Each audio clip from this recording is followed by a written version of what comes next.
15 tahun lalu kau mencuri putra kandungku dan membuangku bersama bayi yang kau benci. Kini aku kembali sebagai penguasa yang memegang kendali atas seluruh kehancuran hidupmu. Memaksamu berlutut meratapi takdir yang kutukar balik tepat di depan matamu.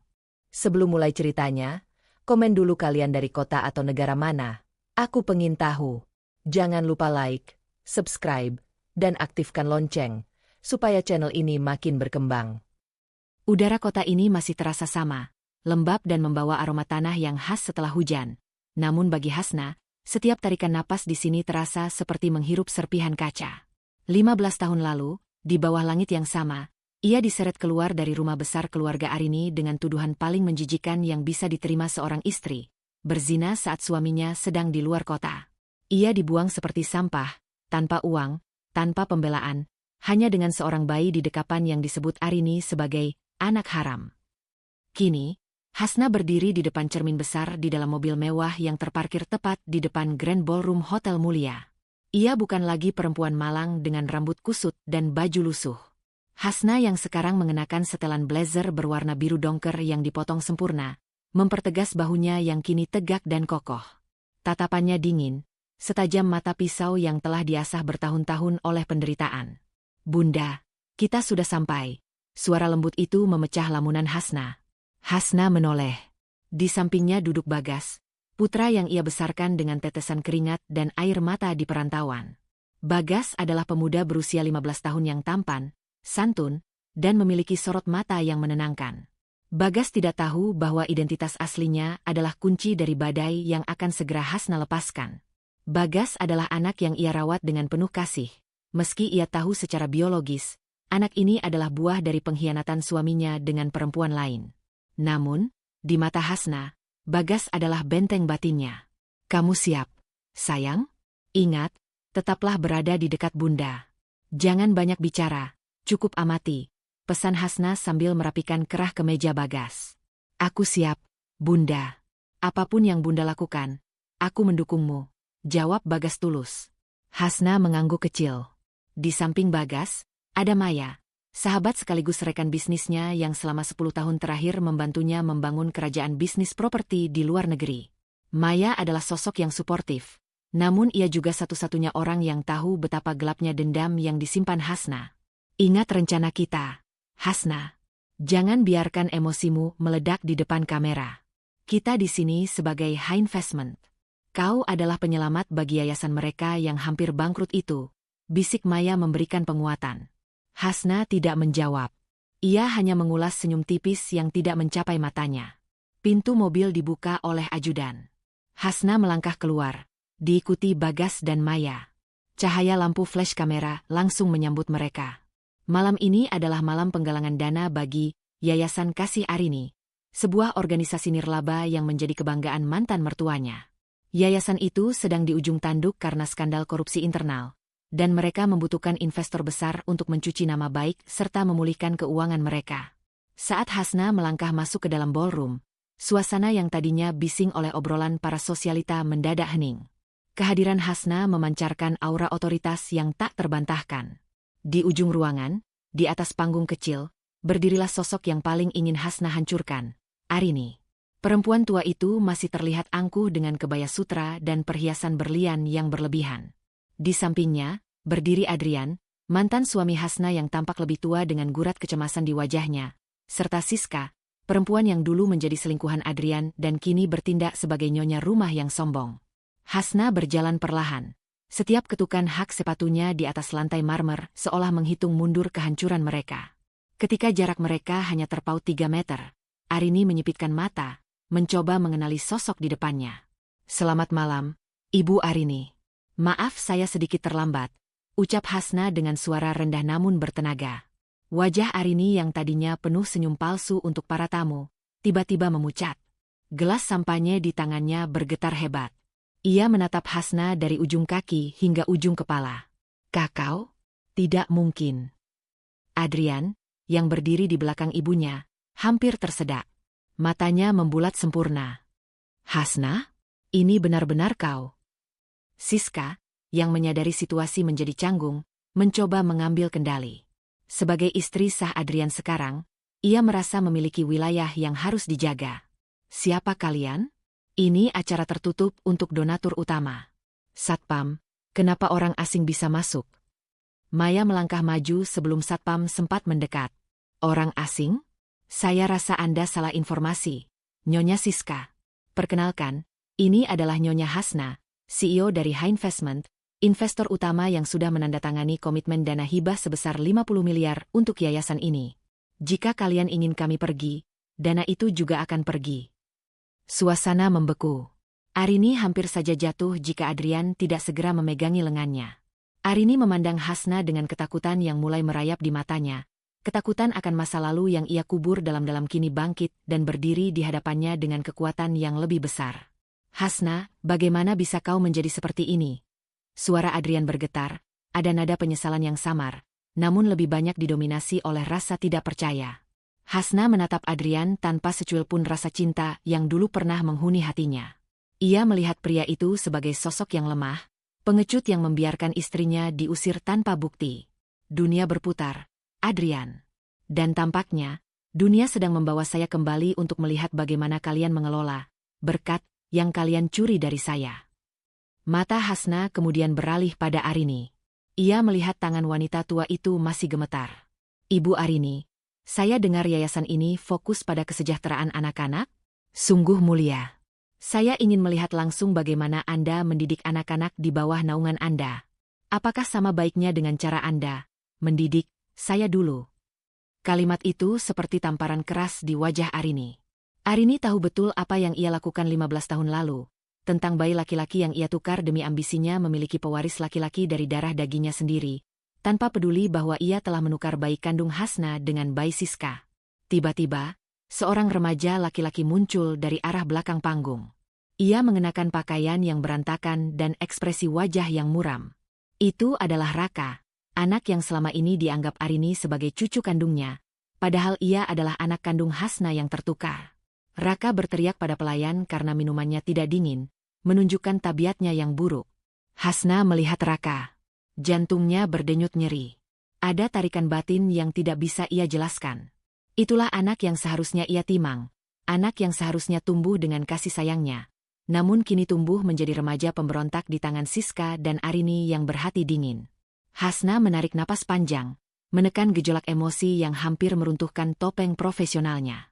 Ia berbalik dan menatap Bagas yang berdiri tenang di sampingnya. Ia membandingkan Bagas yang santun dengan Raka yang kasar. Sebuah ironi yang sangat menyakitkan. Ibu Arini, Hasna kembali bicara. Suaranya kini kembali sedingin es. Saya memutuskan untuk tidak hanya memberikan dana. Sebagai investor utama, saya akan menempatkan tim audit saya di kantor yayasan mulai besok pagi. Saya ingin memastikan setiap rupiah yang saya berikan tidak menguap seperti integritas keluarga ini di masa lalu. Arini ingin memprotes, namun posisi keuangannya yang sekarat membuatnya tak berkutik. Ia hanya bisa menelan ludah yang terasa pahit. Tentu saja, Hasna. Kau tamu kehormatan kami. Bukan tamu, koreksi Hasna tajam. Saya adalah pemilik masa depan yayasan ini. Dan mungkin, pemilik masa depan kalian semua. Hasna berbalik, memimpin rombongannya meninggalkan ruangan tanpa menoleh lagi. Di dalam mobil, saat pintu tertutup rapat, ketenangan Hasna runtuh.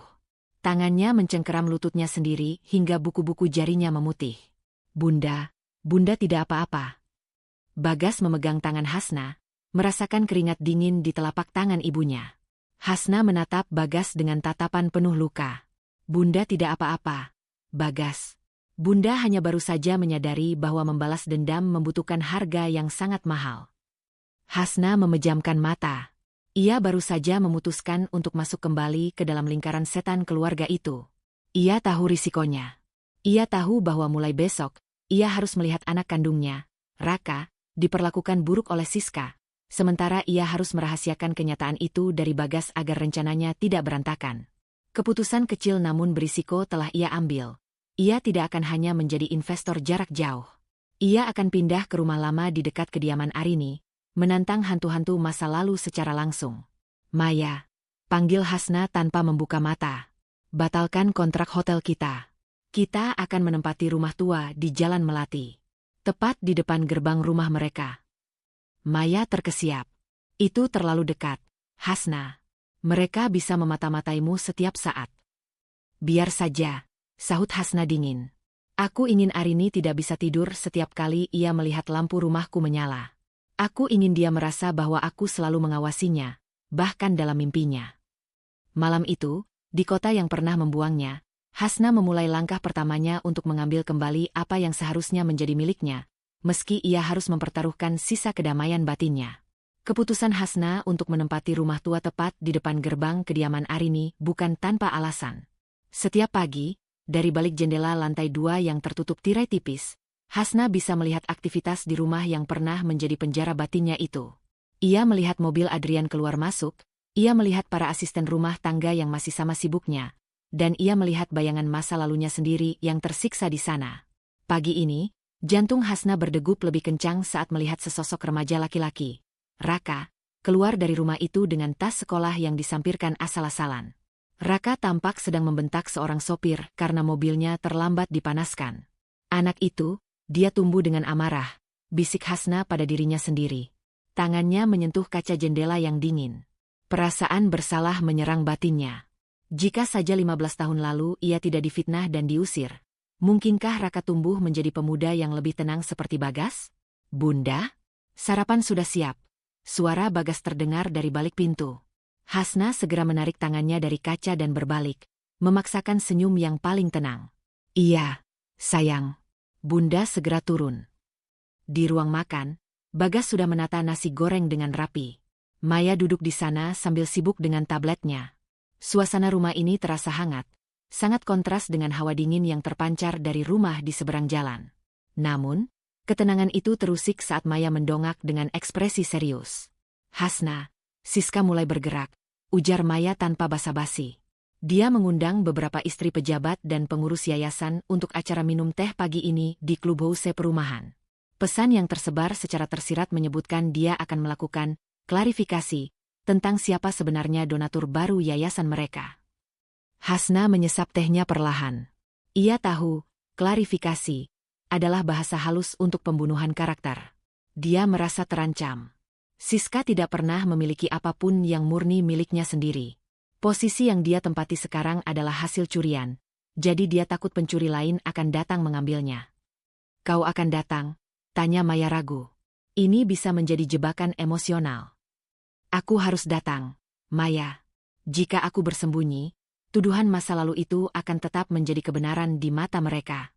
Aku harus menunjukkan bahwa lumpur yang mereka lemparkan tidak pernah benar-benar menempel padaku, jawab Hasna dengan nada yang tak terbantahkan.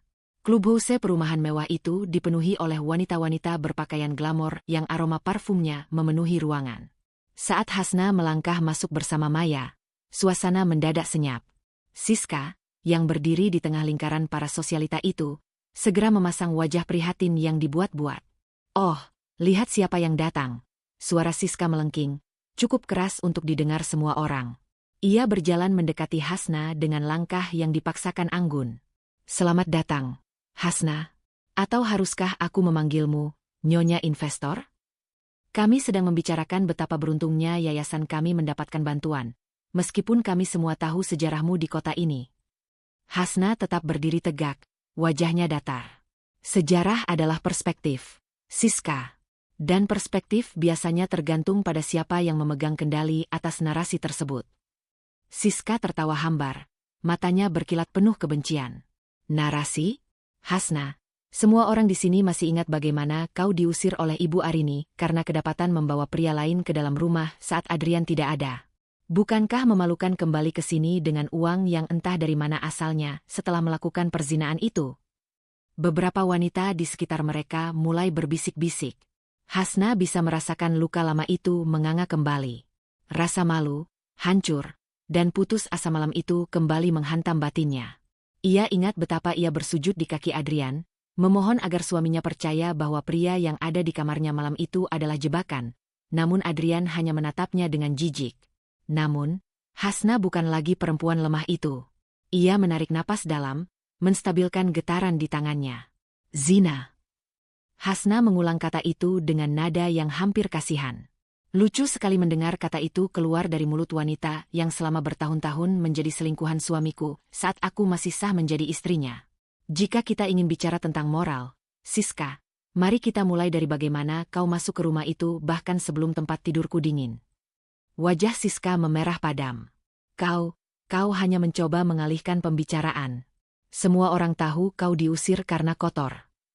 Hasna melangkah satu langkah lebih dekat, membuat Siska refleks mundur. Dengar baik-baik. Aku diusir karena sebuah kebohongan yang dirancang dengan sangat amatir. Dan hari ini, aku kembali bukan untuk meminta maaf atas sesuatu yang tidak pernah kulakukan. Aku di sini untuk mengaudit yayasan yang kalian kelola dengan cara yang sama amatirnya dengan cara kalian memfitnahku. Hasna mengeluarkan sebuah map kecil dari tasnya dan meletakkannya di meja tengah, tepat di depan gelas teh Siska. Ini adalah laporan awal dari tim auditku yang bekerja semalaman. Ada selisih dana sebesar 2 miliar rupiah dalam laporan tahunan yang kau tanda tangani, Siska. Sebagai investor utama, aku punya hak untuk melaporkan ini sebagai tindak pidana penggelapan, ujar Hasna tenang, namun suaranya memiliki daya ledak yang luar biasa. Bisikan di ruangan itu berubah arah. Sekarang, mata para tamu tertuju pada Siska dengan tatapan menghakimi. Siska tampak gemetar.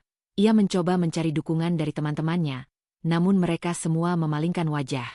Kau pikir dengan uang kau bisa membeli kehormatan? Teriak Siska putus asa. Kehormatan tidak dibeli, Siska. Kehormatan dibangun dari integritas. Sesuatu yang tidak kau miliki saat kau mengambil suami orang, dan sesuatu yang tidak kau miliki saat kau menggunakan uang yayasan untuk membeli tas bermerek yang kau pakai sekarang. Hasna menatap tas tangan Siska dengan tatapan meremehkan. Tas itu senilai dengan biaya operasional panti asuhan selama 3 bulan. Sangat ironis bagi seorang ketua harian yayasan sosial. Hasna berbalik, memberikan kode pada Maya untuk pergi. Ia telah memenangkan pertempuran ini, namun batinnya masih terasa sesak. Kemenangan ini terasa hambar karena di ujung ruangan, ia melihat Arini berdiri di ambang pintu, menatapnya dengan kebencian yang murni. Arini tidak bicara, namun sorot matanya menjanjikan serangan yang lebih kejam. Saat kembali ke rumah, Hasna menemukan Adrian sedang berdiri di depan pagar rumahnya. Pria itu tampak gelisah. Hasna, tolong jangan serang Siska seperti itu di depan umum. Dia tetap istriku sekarang, ucap Adrian saat Hasna turun dari mobil. Hasna menatap mantan suaminya itu dengan rasa muak yang tak terlukiskan. Dia istrimu, tapi dia menggunakan namaku sebagai bahan ejekan. Di mana kau 15 tahun lalu saat ibumu menyeretku ke jalanan, Adrian? Di mana pembelaanmu? Aku hanya ingin kita semua tenang. Ibu sudah tua, dia tidak akan kuat menghadapi skandal ini, bela Adrian dengan suara lemah. Ibumu tidak kuat menghadapi skandal, tapi dia sangat kuat saat menghancurkan hidupku. Hasna tertawa pahit. Pergilah, Adrian. Jika kau ingin menyelamatkan istrimu, ajari dia cara tutup mulut. Karena jika dia menyebut kata zina sekali lagi, aku pastikan dia akan tidur di balik jeruji besi atas kasus penggelapan dana.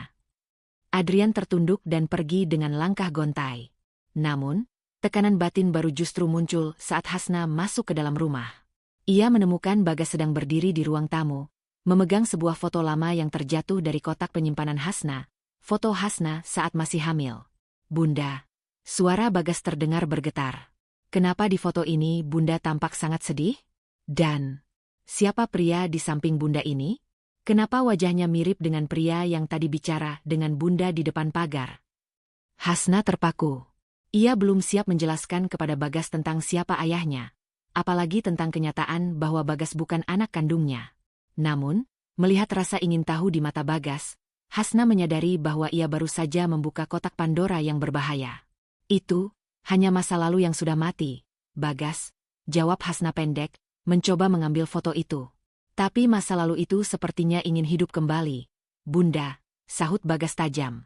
Hasna menyadari, dengan tinggal tepat di depan rumah Arini, ia bukan hanya mengancam musuhnya, tapi juga mempertaruhkan satu-satunya hal yang ia cintai, kepercayaan Bagas. Hasna mengambil keputusan kecil yang sangat berisiko. Ia akan terus melibatkan Bagas dalam urusan yayasan, berharap Bagas bisa melihat sendiri kebusukan keluarga itu sebelum kebenaran tentang identitasnya terungkap.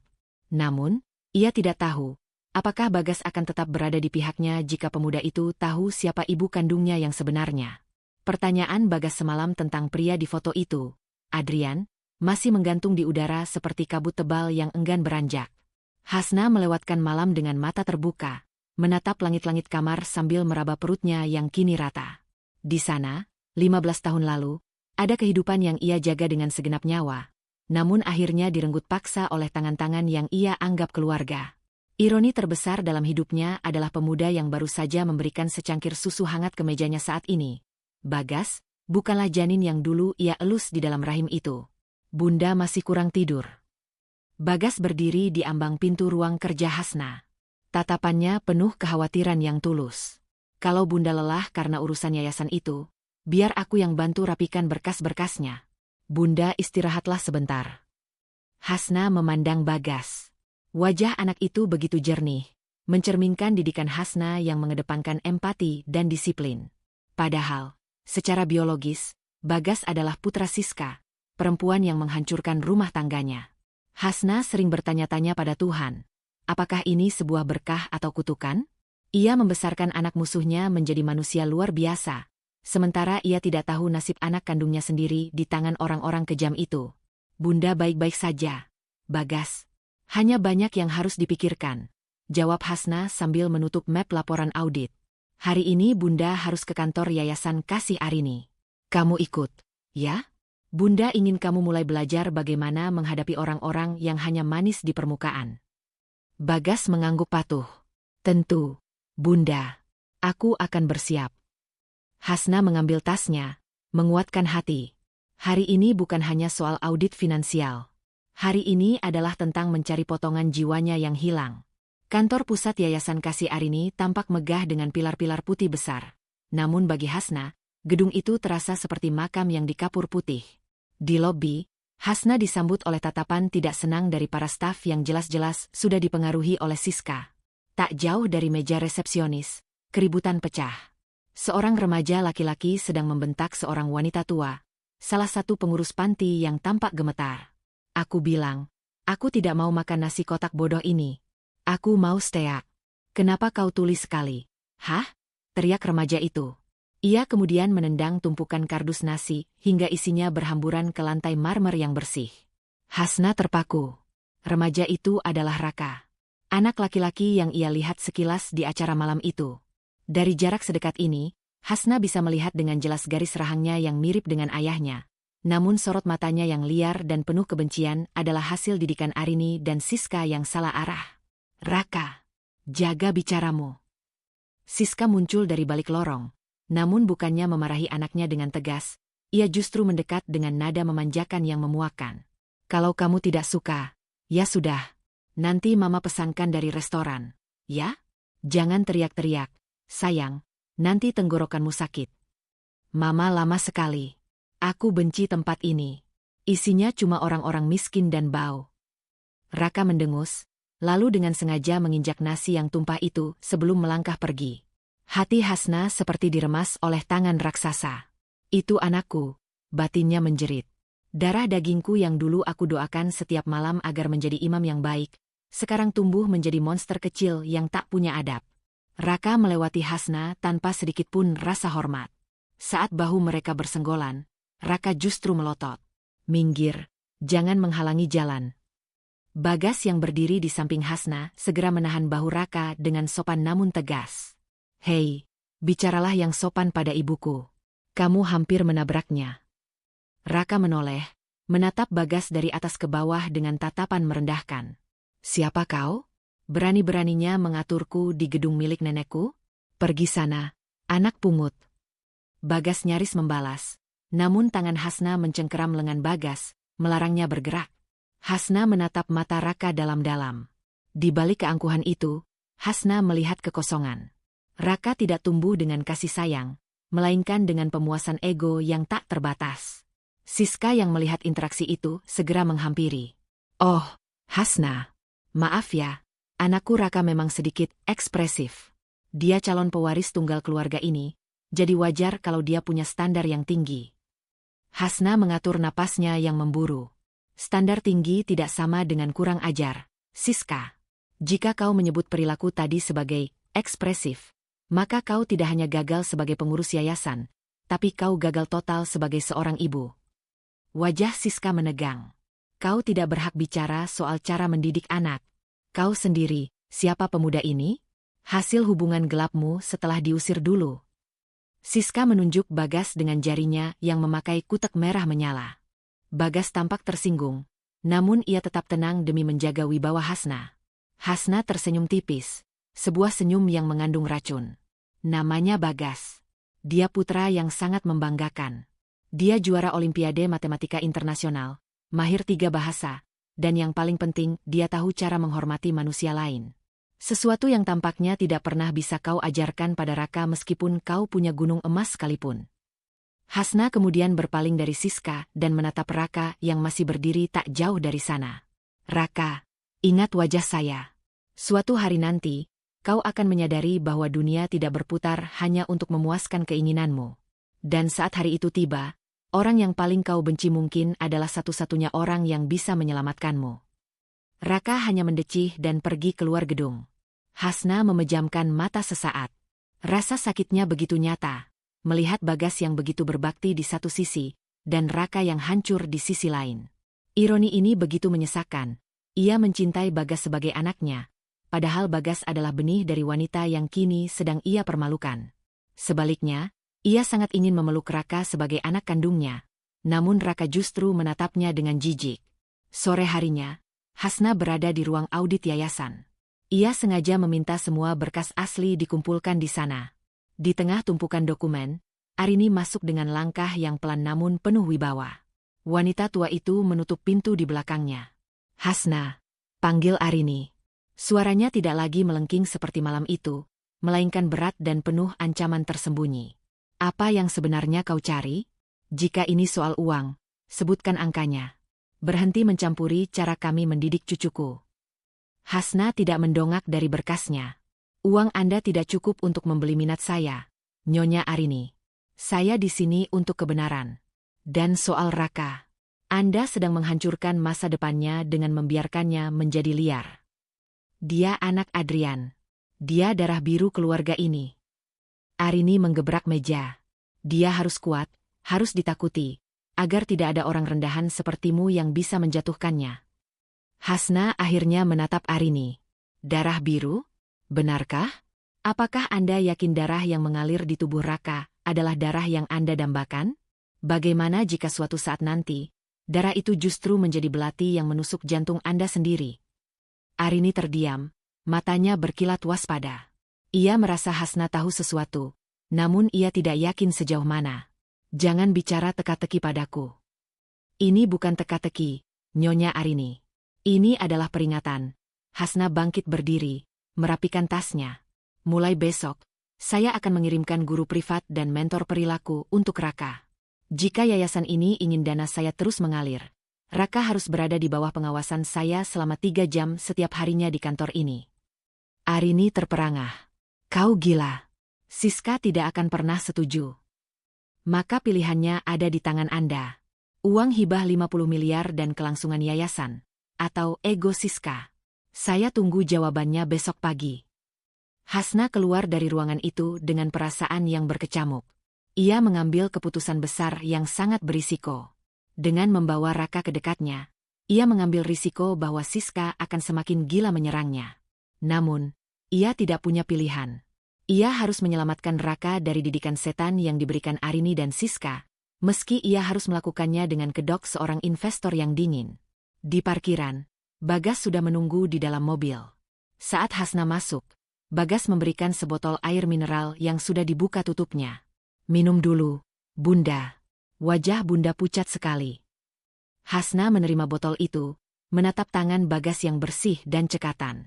Maafkan Bunda, Bagas, bisiknya dalam hati. Bunda harus membawa musuhmu masuk ke dalam hidup kita demi menebus dosa masa lalu yang bahkan bukan salahmu. Kesepakatan telah dikunci. Meski Siska menjerit keberatan dan Arini mematung dengan wajah sepucat pualam, kekuatan uang 50 miliar rupiah dari High Investment tidak bisa dibantah. Yayasan Kasih Arini kini menjadi area bermain Hasna, dan Raka, anak kandungnya yang terasing, menjadi target penyelamatannya. Pagi ini, Hasna sengaja datang lebih awal. Ia duduk di ruang rapat kaca yang memungkinkannya memantau koridor utama. Di sampingnya, Bagas sedang sibuk membantu Maya memeriksa laporan inventaris panti asuhan. Hasna memperhatikan bagaimana Bagas dengan telaten merapikan tumpukan kertas, sesekali memberikan catatan kecil dengan tulisan tangan yang rapi dan tegas. Setiap gerakannya mencerminkan disiplin yang Hasna tanamkan sejak dini. Pintu koridor terbuka dengan kasar.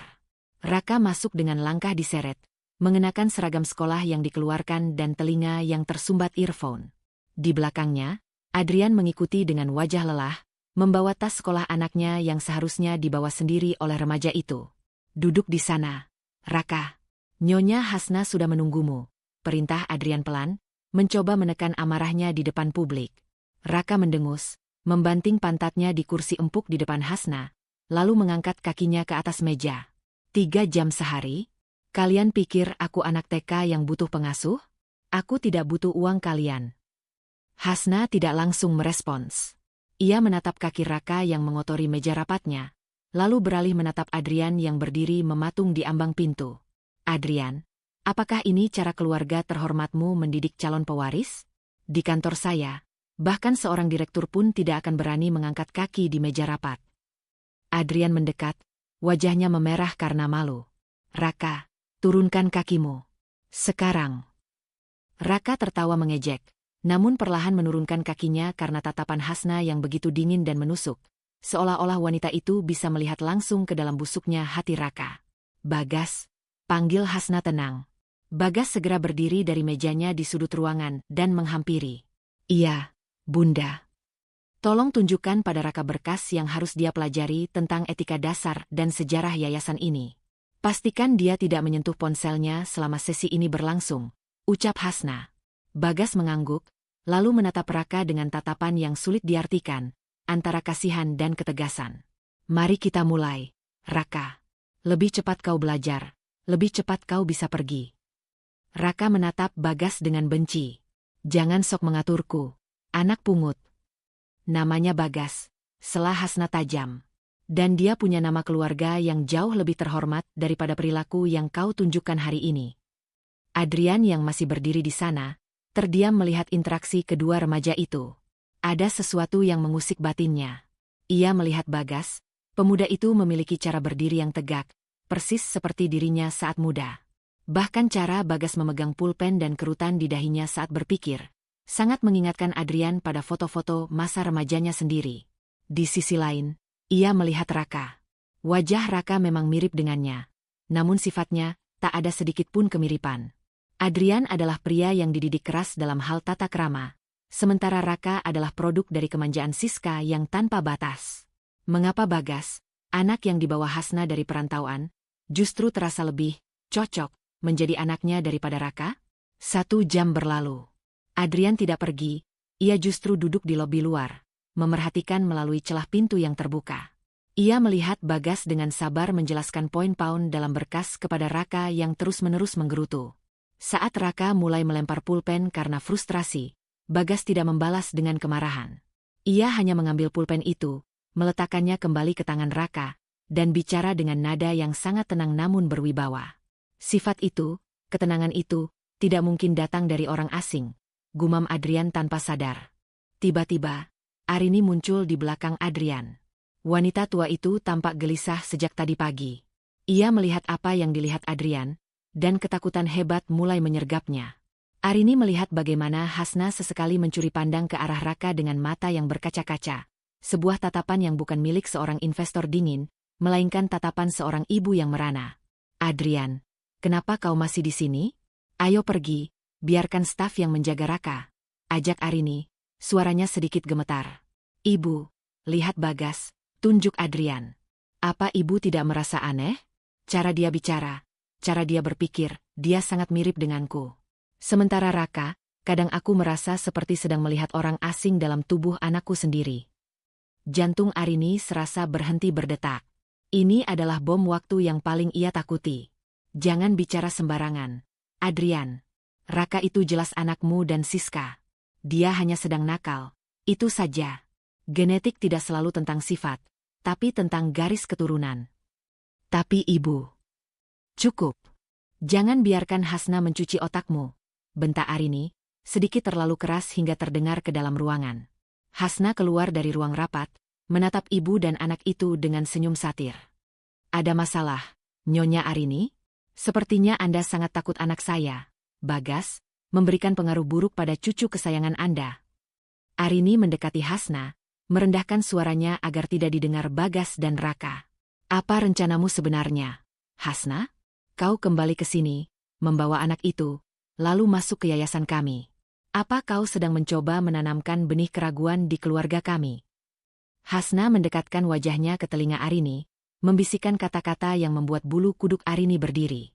Keraguan hanya muncul jika ada kebohongan yang disembunyikan, Nyonya. Jika keluarga Anda bersih, kenapa Anda harus gemetar setiap kali saya menatap Raka? Arini mundur selangkah, napasnya memburu. Ia melihat Hasna kembali masuk ke ruangan dan duduk tepat di samping Raka, seolah ingin berada sedekat mungkin dengan remaja itu. Sesuatu di dalam diri Arini menjerit. Ia harus segera menyingkirkan Bagas dari pandangan Adrian sebelum pria itu mulai menghitung hari-hari kelahiran 15 tahun silam. Sore harinya, setelah sesi berakhir, Raka keluar dengan wajah merah padam. Ia segera berlari menuju mobil Siska yang sudah menunggu di parkiran. Siska yang melihat anaknya tampak tertekan langsung keluar dan menghampiri Hasna yang sedang berjalan menuju mobilnya sendiri. Kau apakan anakku? Hah? Teriak Siska di depan para karyawan yayasan. Kau investor, bukan guru. Jangan berani-berani kau menyentuh mental anakku dengan aturan-aturan bodohmu. Hasna berhenti, menoleh perlahan. Ia melihat Bagas berdiri di belakangnya, siap membela. Namun Hasna mengangkat tangan, memberi tanda agar Bagas diam. Aku hanya mengajarinya apa itu harga diri, Siska. Sesuatu yang gagal kau berikan karena kau terlalu sibuk mengajari cara menjadi parasit, balas Hasna tenang. Kau pikir kau hebat karena punya uang? Kau tetaplah wanita pezina yang diusir dari sini. Jangan pikir dengan membawa anak laki-laki ini kau bisa menarik perhatian Adrian lagi. Siska menunjuk Bagas dengan penuh kebencian. Bagas melangkah maju. Suaranya tetap sopan namun mengandung ancaman. Nyonya, tolong jaga bicara Anda tentang bunda saya. Jika Anda bicara sekali lagi, saya sendiri yang akan memastikan laporan penggelapan dana Anda sampai ke meja kepolisian hari ini juga. Siska bungkam seketika. Ia menatap Bagas dengan rasa takut yang bercampur dengan rasa tak asing. Ia melihat matanya sendiri di dalam mata Bagas, mata yang tajam dan tak mau mengalah. Namun ia segera menepis pikiran itu. Tidak mungkin. Bayinya laki-laki, dan Raka adalah laki-laki. Semuanya sudah sesuai rencana Arini. Hasna masuk ke dalam mobil, namun batinnya bergejolak hebat. Melihat Raka yang begitu benci padanya adalah siksaan yang lebih berat daripada kemiskinan yang ia lalui dulu. Namun, ia menyadari sesuatu dari reaksi Adrian dan Arini hari ini. Rahasia itu mulai retak. Bunda, panggil Bagas saat mobil mulai melaju. Kenapa nyonya tua itu terus menatapku seolah-olah aku adalah hantu? Hasna menggenggam erat tasnya. Karena bagi mereka, kehadiranmu adalah pengingat akan dosa yang mereka pikir sudah terkubur, Bagas. Apa hubungannya denganku, Bunda? Tanya Bagas lagi, mulai merasa ada yang disembunyikan darinya. Hasna terdiam cukup lama. Ia tahu, tinggal di sini akan membuat Bagas semakin curiga. Namun ia harus mengambil satu langkah berani lagi untuk memancing Arini melakukan kesalahan. Bagas, mulai besok, Bunda ingin kau pindah sekolah ke sekolah yang sama dengan Raka, ucap Hasna tiba-tiba. Maya yang menyetir di depan tersentak.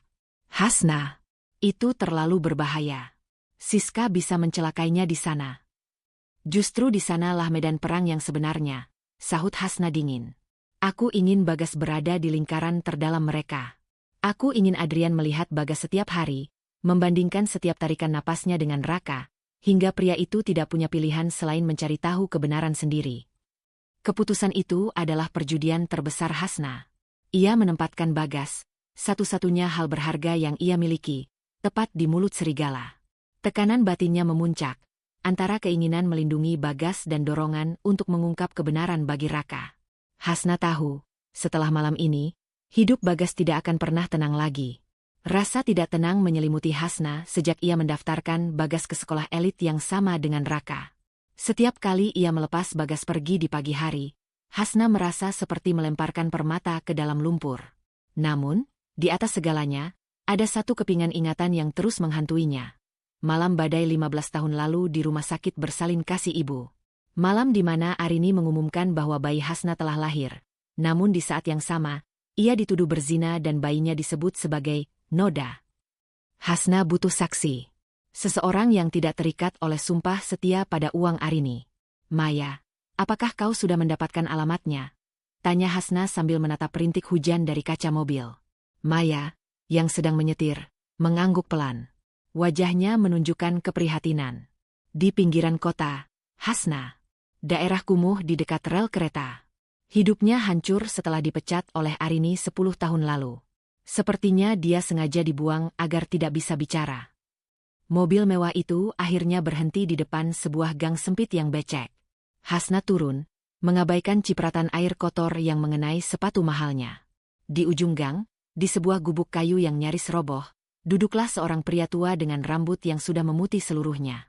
Pria itu adalah Pak Broto, mantan sopir pribadi keluarga Arini yang dulu sering mengantar Hasna kontrol kehamilan.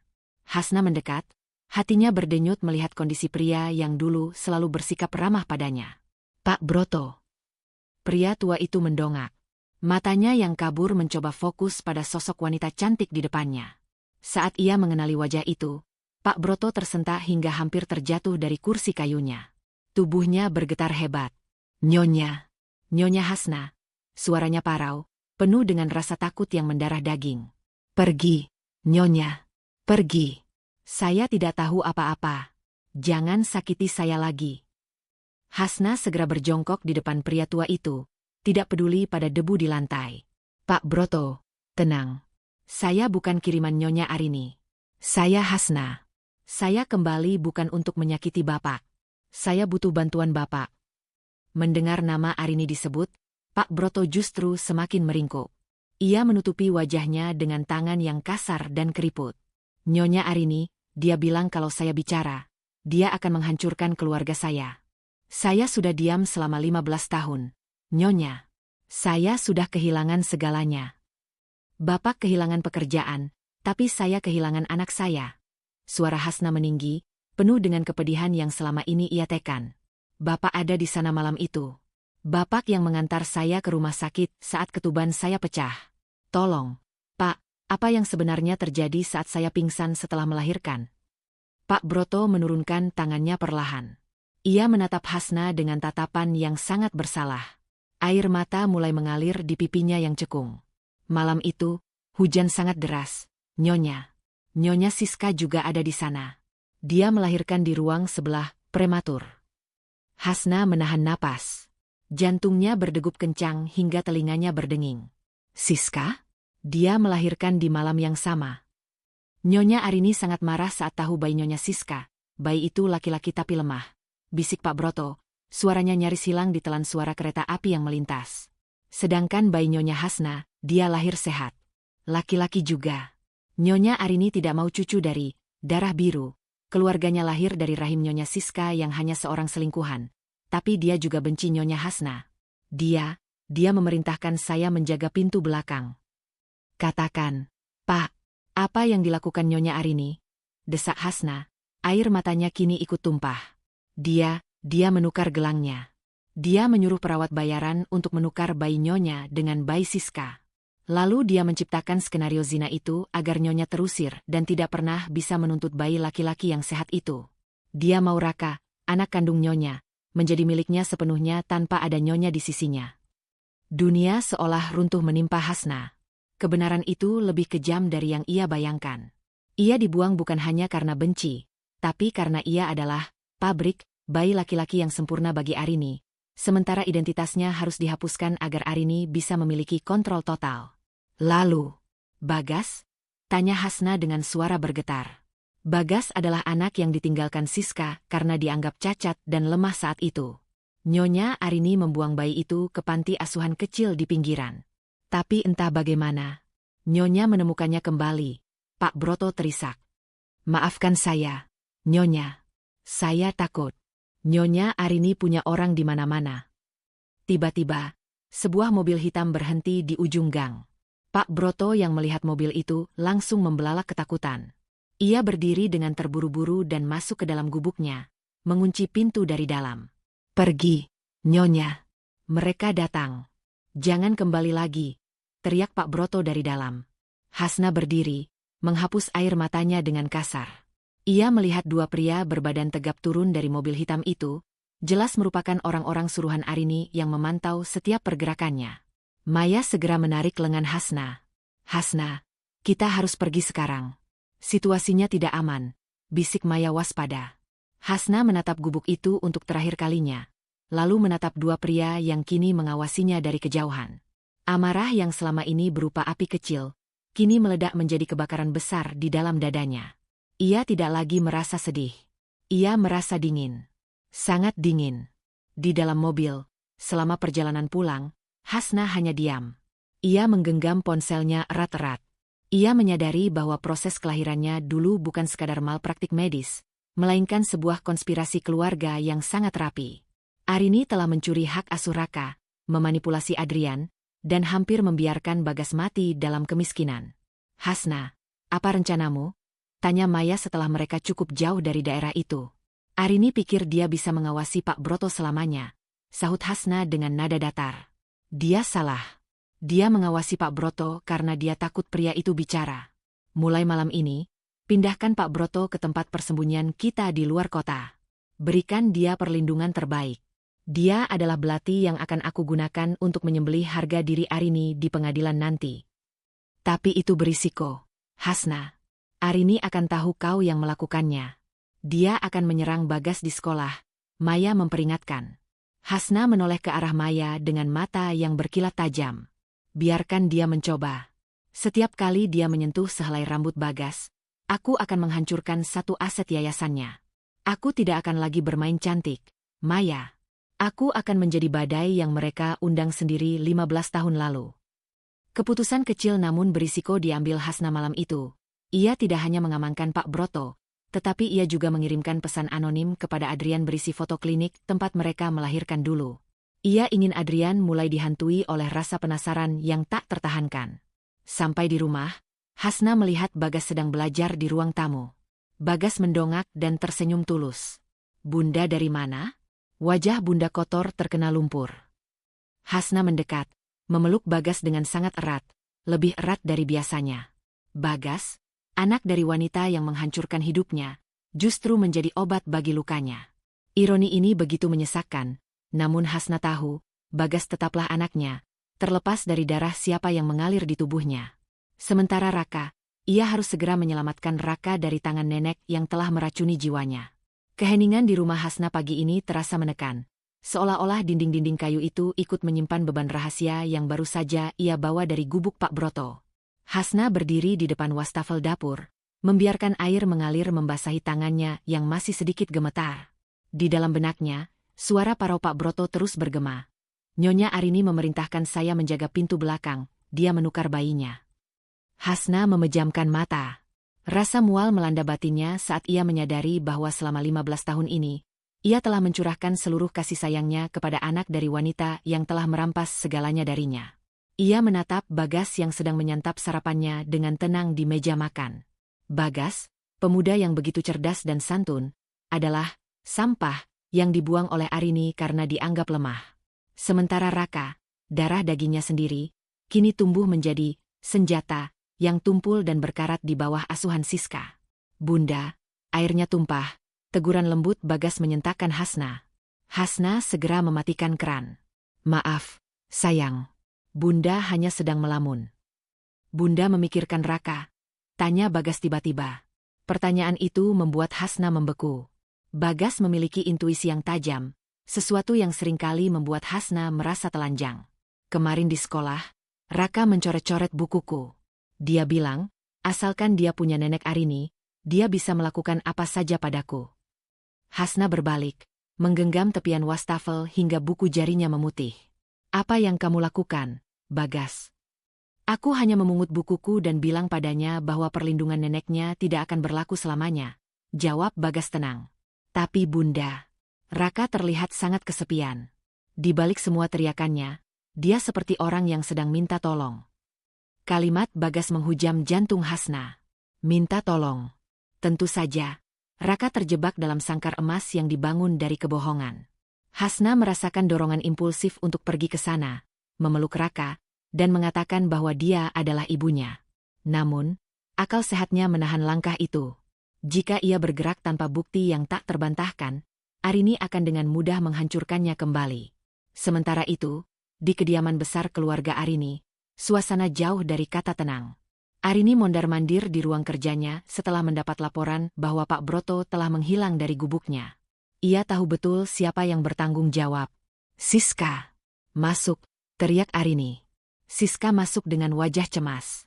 Sejak kehadiran Hasna, posisinya di rumah itu semakin terjepit. Adrian mulai sering mengabaikannya, dan Arini semakin sering membentaknya. "Hasna sudah menemukan Pak Broto. Kita tidak punya banyak waktu," ucap Arini dengan suara rendah yang mengancam. "Jika Adrian sampai tahu apa yang kita lakukan malam itu, kita berdua akan berakhir di jalanan. Kau tahu apa yang harus kau lakukan." "Tapi ibu, apa yang bisa aku lakukan? Hasna sekarang punya uang. Dia punya kuasa," keluh Siska. Arini mendekat, mencengkeram bahu Siska dengan kuku-kukunya yang tajam. "Gunakan Raka. Hasna punya kelemahan pada anak itu. Aku melihat caranya menatap Raka. Itu bukan tatapan orang asing. Buat skenario agar Hasna terlihat seperti penjahat di depan Adrian. Buat dia seolah-olah ingin menculik Raka atau mencelakainya. Jauhkan Raka dari wanita itu dengan cara apapun." Siska mengangguk cepat. Ide gila mulai terbentuk di kepalanya. Jika ia bisa membuat Adrian percaya bahwa Hasna adalah ancaman bagi keselamatan Raka, Adrian pasti akan mengusir Hasna dari kota ini selamanya. Siang harinya, di depan sekolah Raka dan Bagas, Siska melakukan aksinya. Hasna sedang menunggu Bagas di dalam mobil saat ia melihat Raka berjalan keluar gerbang sendirian, tampak murung. Tanpa sadar, Hasna turun dari mobil. Kerinduan seorang ibu mengalahkan logika bisnisnya. "Raka," panggil Hasna lembut. Raka menoleh, matanya berkilat sinis. Namun ada sedikit rasa penasaran di sana. "Mau apa lagi kau, Nyonya Investor? Mau ceramah lagi?" "Bunda hanya ingin memberikan ini." Hasna menyodorkan sebuah kotak kecil berisi bekal makanan sehat yang ia siapkan sendiri pagi tadi. "Bunda dengar kamu sering melewatkan makan siang." Raka menatap kotak itu ragu. Saat ia hendak mengulurkan tangan, sebuah jeritan melengking membelah suasana sekolah. "Penulik! Tolong! Ada yang mau menculik anakku." Siska berlari dari arah parkiran, wajahnya dibuat-buat panik. Ia segera menarik Raka dengan kasar hingga remaja itu hampir terjatuh. "Jangan sentuh anakku, wanita kotor. Kau mau membawanya kemana? Hah?" Orang tua murid dan satpam sekolah segera berkerumun. Adrian, yang kebetulan baru sampai untuk menjemput Raka atas perintah Arini, turun dari mobil dengan wajah tegang. "Ada apa ini, Siska?" tanya Adrian bingung. "Mas, lihat." Hasna mencoba merayu Raka untuk masuk ke mobilnya. "Dia mau menculik anak kita karena dia dendam kita telah mengambil posisinya." Siska menangis histeris, memeluk Raka yang tampak bingung dan malu. "Dia wanita gila, Mas. Dia ingin menghancurkan kebahagiaan kita lewat Raka." Adrian menatap Hasna dengan tatapan menuntut penjelasan. "Hasna, apa benar yang dikatakan Siska? Kau punya masalah denganku. Jangan bawa-bawa Raka." Hasna berdiri tegak di tengah kerumunan. Hatinya perih melihat Raka menatapnya dengan tatapan penuh benci, hasil dari hasutan Siska. Namun, Hasna tidak menangis. Ia justru tersenyum tipis, sebuah senyuman yang membuat Siska mendadak berhenti berteriak. "Menculik." Hasna mengulang kata itu dengan nada tenang. "Siska, kau sepertinya terlalu banyak menonton drama televisi. Aku hanya memberikan bekal makanan. Dan jika kau ingin bicara soal keamanan..." Hasna mengeluarkan ponselnya, lalu menekan sebuah aplikasi. Ia memutar layar ponsel itu ke arah Adrian dan orang-orang di sekitar. "Mobilku dilengkapi dengan kamera 360 derajat yang merekam segala aktivitas di sekitarnya dalam radius 10 meter, lengkap dengan rekaman suara bersuara jernih. Mari kita lihat dan dengar apa yang sebenarnya terjadi." Di layar ponsel, terlihat jelas Hasna hanya berdiri diam sambil menyodorkan kotak makanan, dan Raka tampak bersedia menerimanya sebelum Siska datang berteriak-teriak seperti orang kesurupan. Yang lebih mengejutkan adalah suara Siska yang terekam jelas saat ia berbisik pada dirinya sendiri sebelum berteriak. "Sekarang waktunya menghancurkanmu, Hasna." Suasana menjadi hening seketika. Siska memucat, tangannya gemetar. "Mas, itu tidak seperti yang terlihat," gagap Siska. Adrian mengambil ponsel Hasna, menonton video itu sekali lagi, lalu menatap istrinya dengan rasa jijik yang belum pernah ia tunjukkan sebelumnya. Kau memfitnahnya di depan sekolah anakmu sendiri? Kau mempermalukan Raka hanya demi egomu. Siska. Aku hanya takut, Mas. Aku takut dia mengambil Raka dariku. Siska mencoba membela diri, namun Adrian sudah tidak mau mendengar. Cukup. Bawa Raka masuk ke mobil sekarang, bentak Adrian. Raka menepis tangan Siska dengan kasar. Ia menatap ibunya, wanita yang selama ini ia puja, dengan tatapan kecewa yang sangat dalam. Kemudian ia menatap Hasna sebentar. Ada kilatan emosi yang sulit dijelaskan di mata remaja itu, sebelum akhirnya masuk ke mobil dengan membanting pintu. Adrian berdiri di depan Hasna, menunduk malu. Hasna, maafkan atas perilaku Siska. Dia memang sedikit emosional akhir-akhir ini. Emosional bukan berarti boleh jahat, Adrian, sahut Hasna dingin. Kau harus mulai bertanya-tanya, jika dia bisa memfitnahku semudah itu hari ini, fitnah apalagi yang dia bisikan di telingamu 15 tahun yang lalu. Adrian terdiam, kata-kata Hasna menghantam nuraninya yang mulai terbangun. Hasna berbalik dan masuk ke mobilnya tepat saat Bagas datang. Di dalam mobil, Hasna menyandarkan kepalanya di setir. Kemenangan kecil ini tidak membuatnya merasa lebih baik. Ia justru merasa semakin berdosa pada Raka karena membiarkan anak itu melihat kekacauan ini. Bunda melakukan hal yang benar, bisik Bagas sambil menggenggam tangan Hasna. Benarkah, Bagas? Bunda merasa sedang merobek-robek hidup mereka, tapi Raka juga ikut terluka di dalamnya, ucap Hasna lirih. Hasna menatap ke arah rumah Arini saat mereka melintas. Ia tahu, setelah ini Arini akan melakukan serangan yang lebih brutal. Namun, sebuah keputusan kecil yang berisiko lahir di benak Hasna. Ia harus segera menghubungi pengacara rahasianya. Ia tidak bisa menunggu Pak Broto bicara di pengadilan nanti. Ia harus mulai memancing Siska agar melakukan kesalahan finansial yang lebih besar lagi. Maya, panggil Hasna melalui speakerphone. Hubungi broker tanah.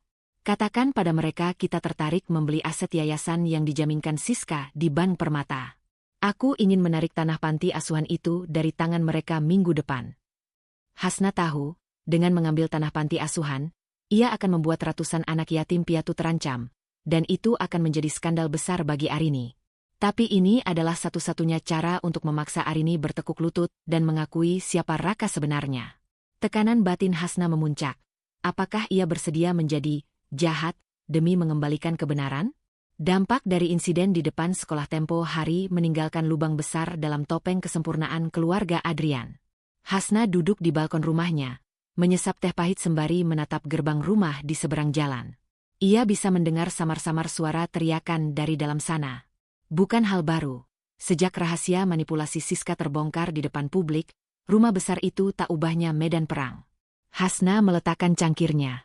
Hatinya tidak merasa tenang meski rencananya berjalan mulus.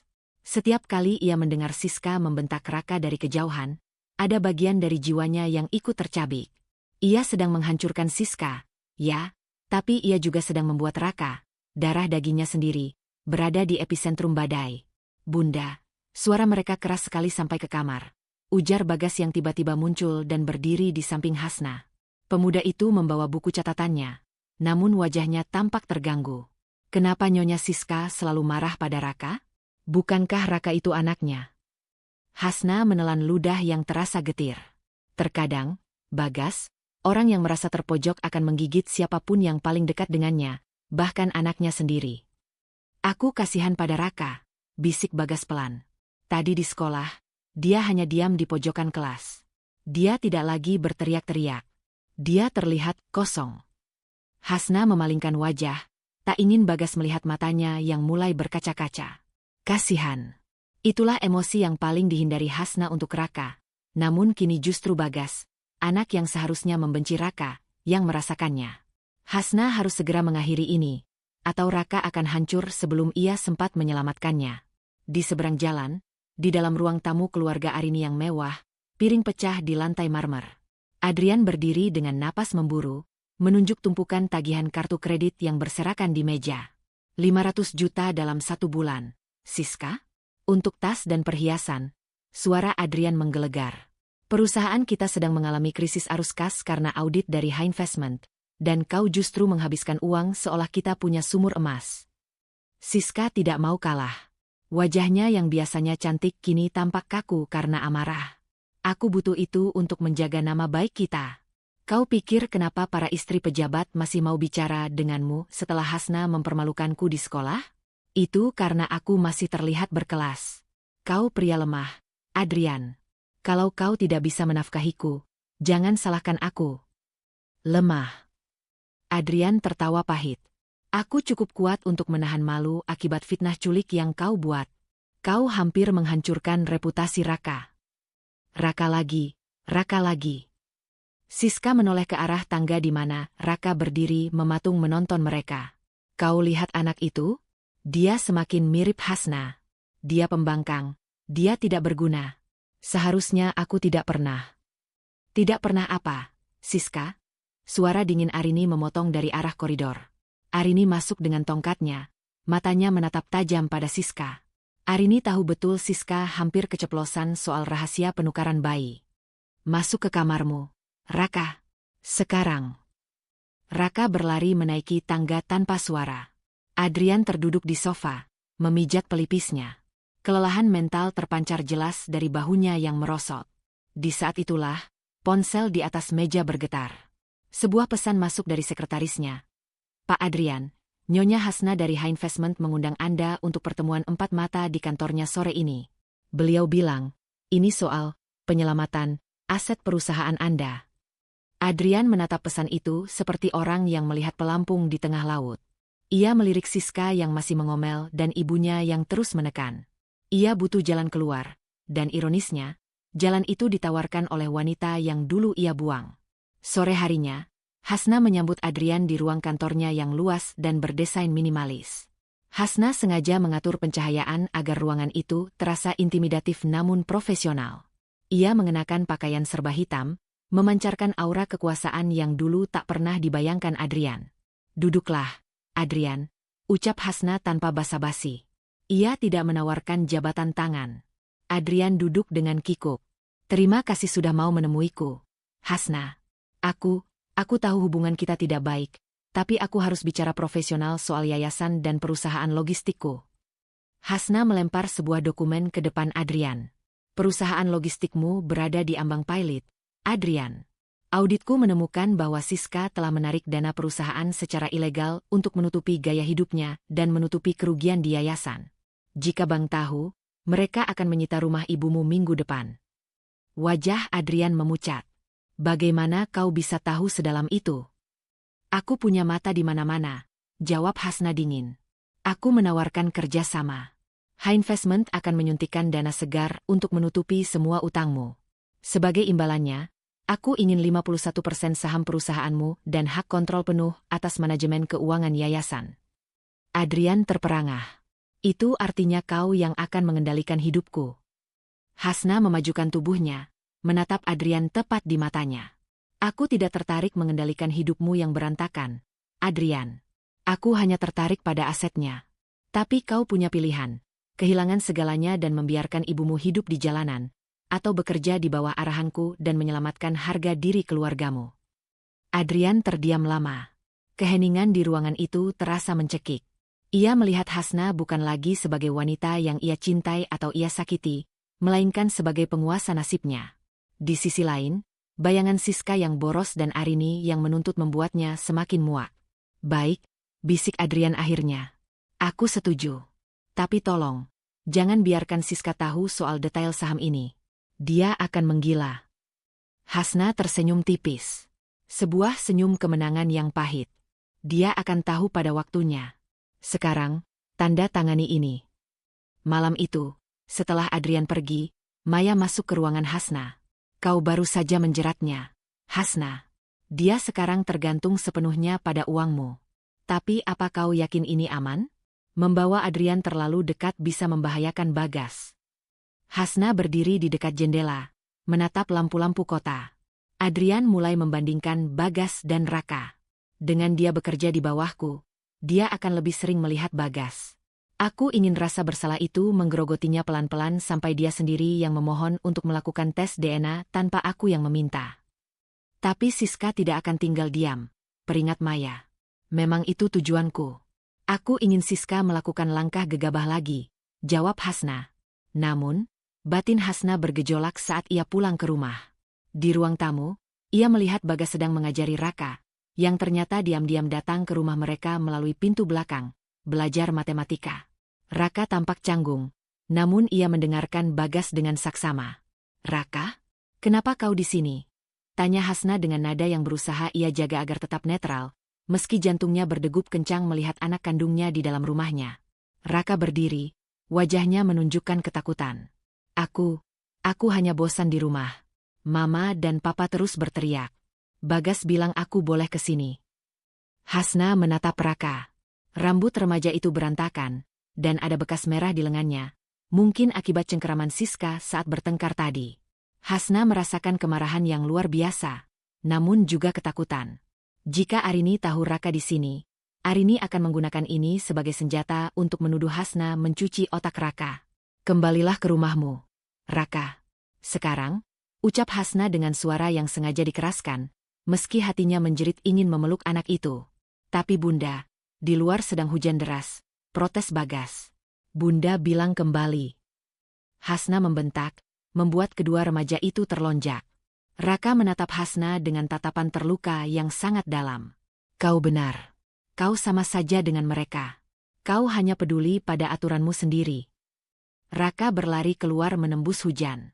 Hasna terduduk di kursi, menutupi wajahnya dengan kedua tangan. Ia baru saja mengusir anak kandungnya sendiri dalam keadaan hancur demi menjaga kerahasiaan rencananya. Tekanan batinnya mencapai titik baru yang menyiksa. Ia sedang menghancurkan musuhnya, tetapi di saat yang sama, ia sedang membunuh kasih sayang di mata anaknya sendiri. Keputusan kecil namun berisiko diambilnya malam itu. Ia akan mulai mengirimkan orang untuk mengawasi keamanan Raka secara fisik di dalam rumah Arini, bahkan jika itu berarti ia harus melakukan penyadapan ilegal. Sisa hujan semalam masih meninggalkan jejak basah di aspal, persis seperti rasa sesak yang tertinggal di dada Hasna. Bayangan Raka yang berlari menembus badai setelah ia usir dengan kasar terus berputar di kepalanya. Setiap kali ia memejamkan mata, ia melihat tatapan terluka remaja itu, tatapan yang seharusnya tidak pernah ia berikan pada anak kandungnya sendiri. Namun, Hasna tahu, di rumah itu, dinding memiliki telinga. Arini dan Siska pasti mengawasi. Hasna harus tetap terlihat seperti orang asing yang tak punya hati agar mereka tidak curiga bahwa ia telah mengetahui kebenaran. Pagi itu, Maya masuk ke ruang kerja Hasna dengan wajah pucat. Ia tidak membawa laporan audit atau berkas saham. Ia hanya memegang ponselnya dengan tangan sedikit gemetar. Hasna, Pak Broto, bisik Maya. Kondisinya kritis. Dia mengalami serangan jantung pagi tadi di rumah persembunyian. Dia terus memanggil namamu. Dia bilang, ada sesuatu yang belum tuntas. Jantung Hasna mencelos. Tanpa membuang waktu, ia meninggalkan semua pekerjaannya. Sepanjang perjalanan menuju klinik rahasia di pinggiran kota, Hasna hanya mampu merapal doa. Pak Broto adalah satu-satunya saksi hidup yang tersisa dari malam terkutuk 15 tahun lalu. Jika pria itu pergi sekarang, kebenaran mungkin akan terkubur selamanya di bawah kaki beton kekuasaan Arini.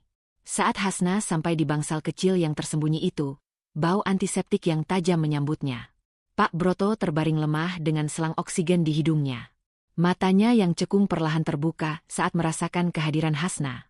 Ia menggerakkan tangannya yang gemetar ke bawah bantal, menarik sebuah amplop coklat kusam yang sudut-sudutnya sudah melengkung dan menguning. Nyonya. Suara Pak Broto nyaris tidak terdengar, seperti gesekan kertas kering. Saya tidak bisa membawanya ke liang lahat. Ini, bukti. Malam itu, perawat yang dibayar Nyonya Arini, dia sempat menulis pengakuan karena ketakutan. Dia menitipkannya pada saya sebelum dia menghilang ke luar negeri. Hasna menerima amplop itu dengan tangan yang mendingin. Di dalamnya terdapat secari kertas lusuh dengan tulisan tangan yang terburu-buru.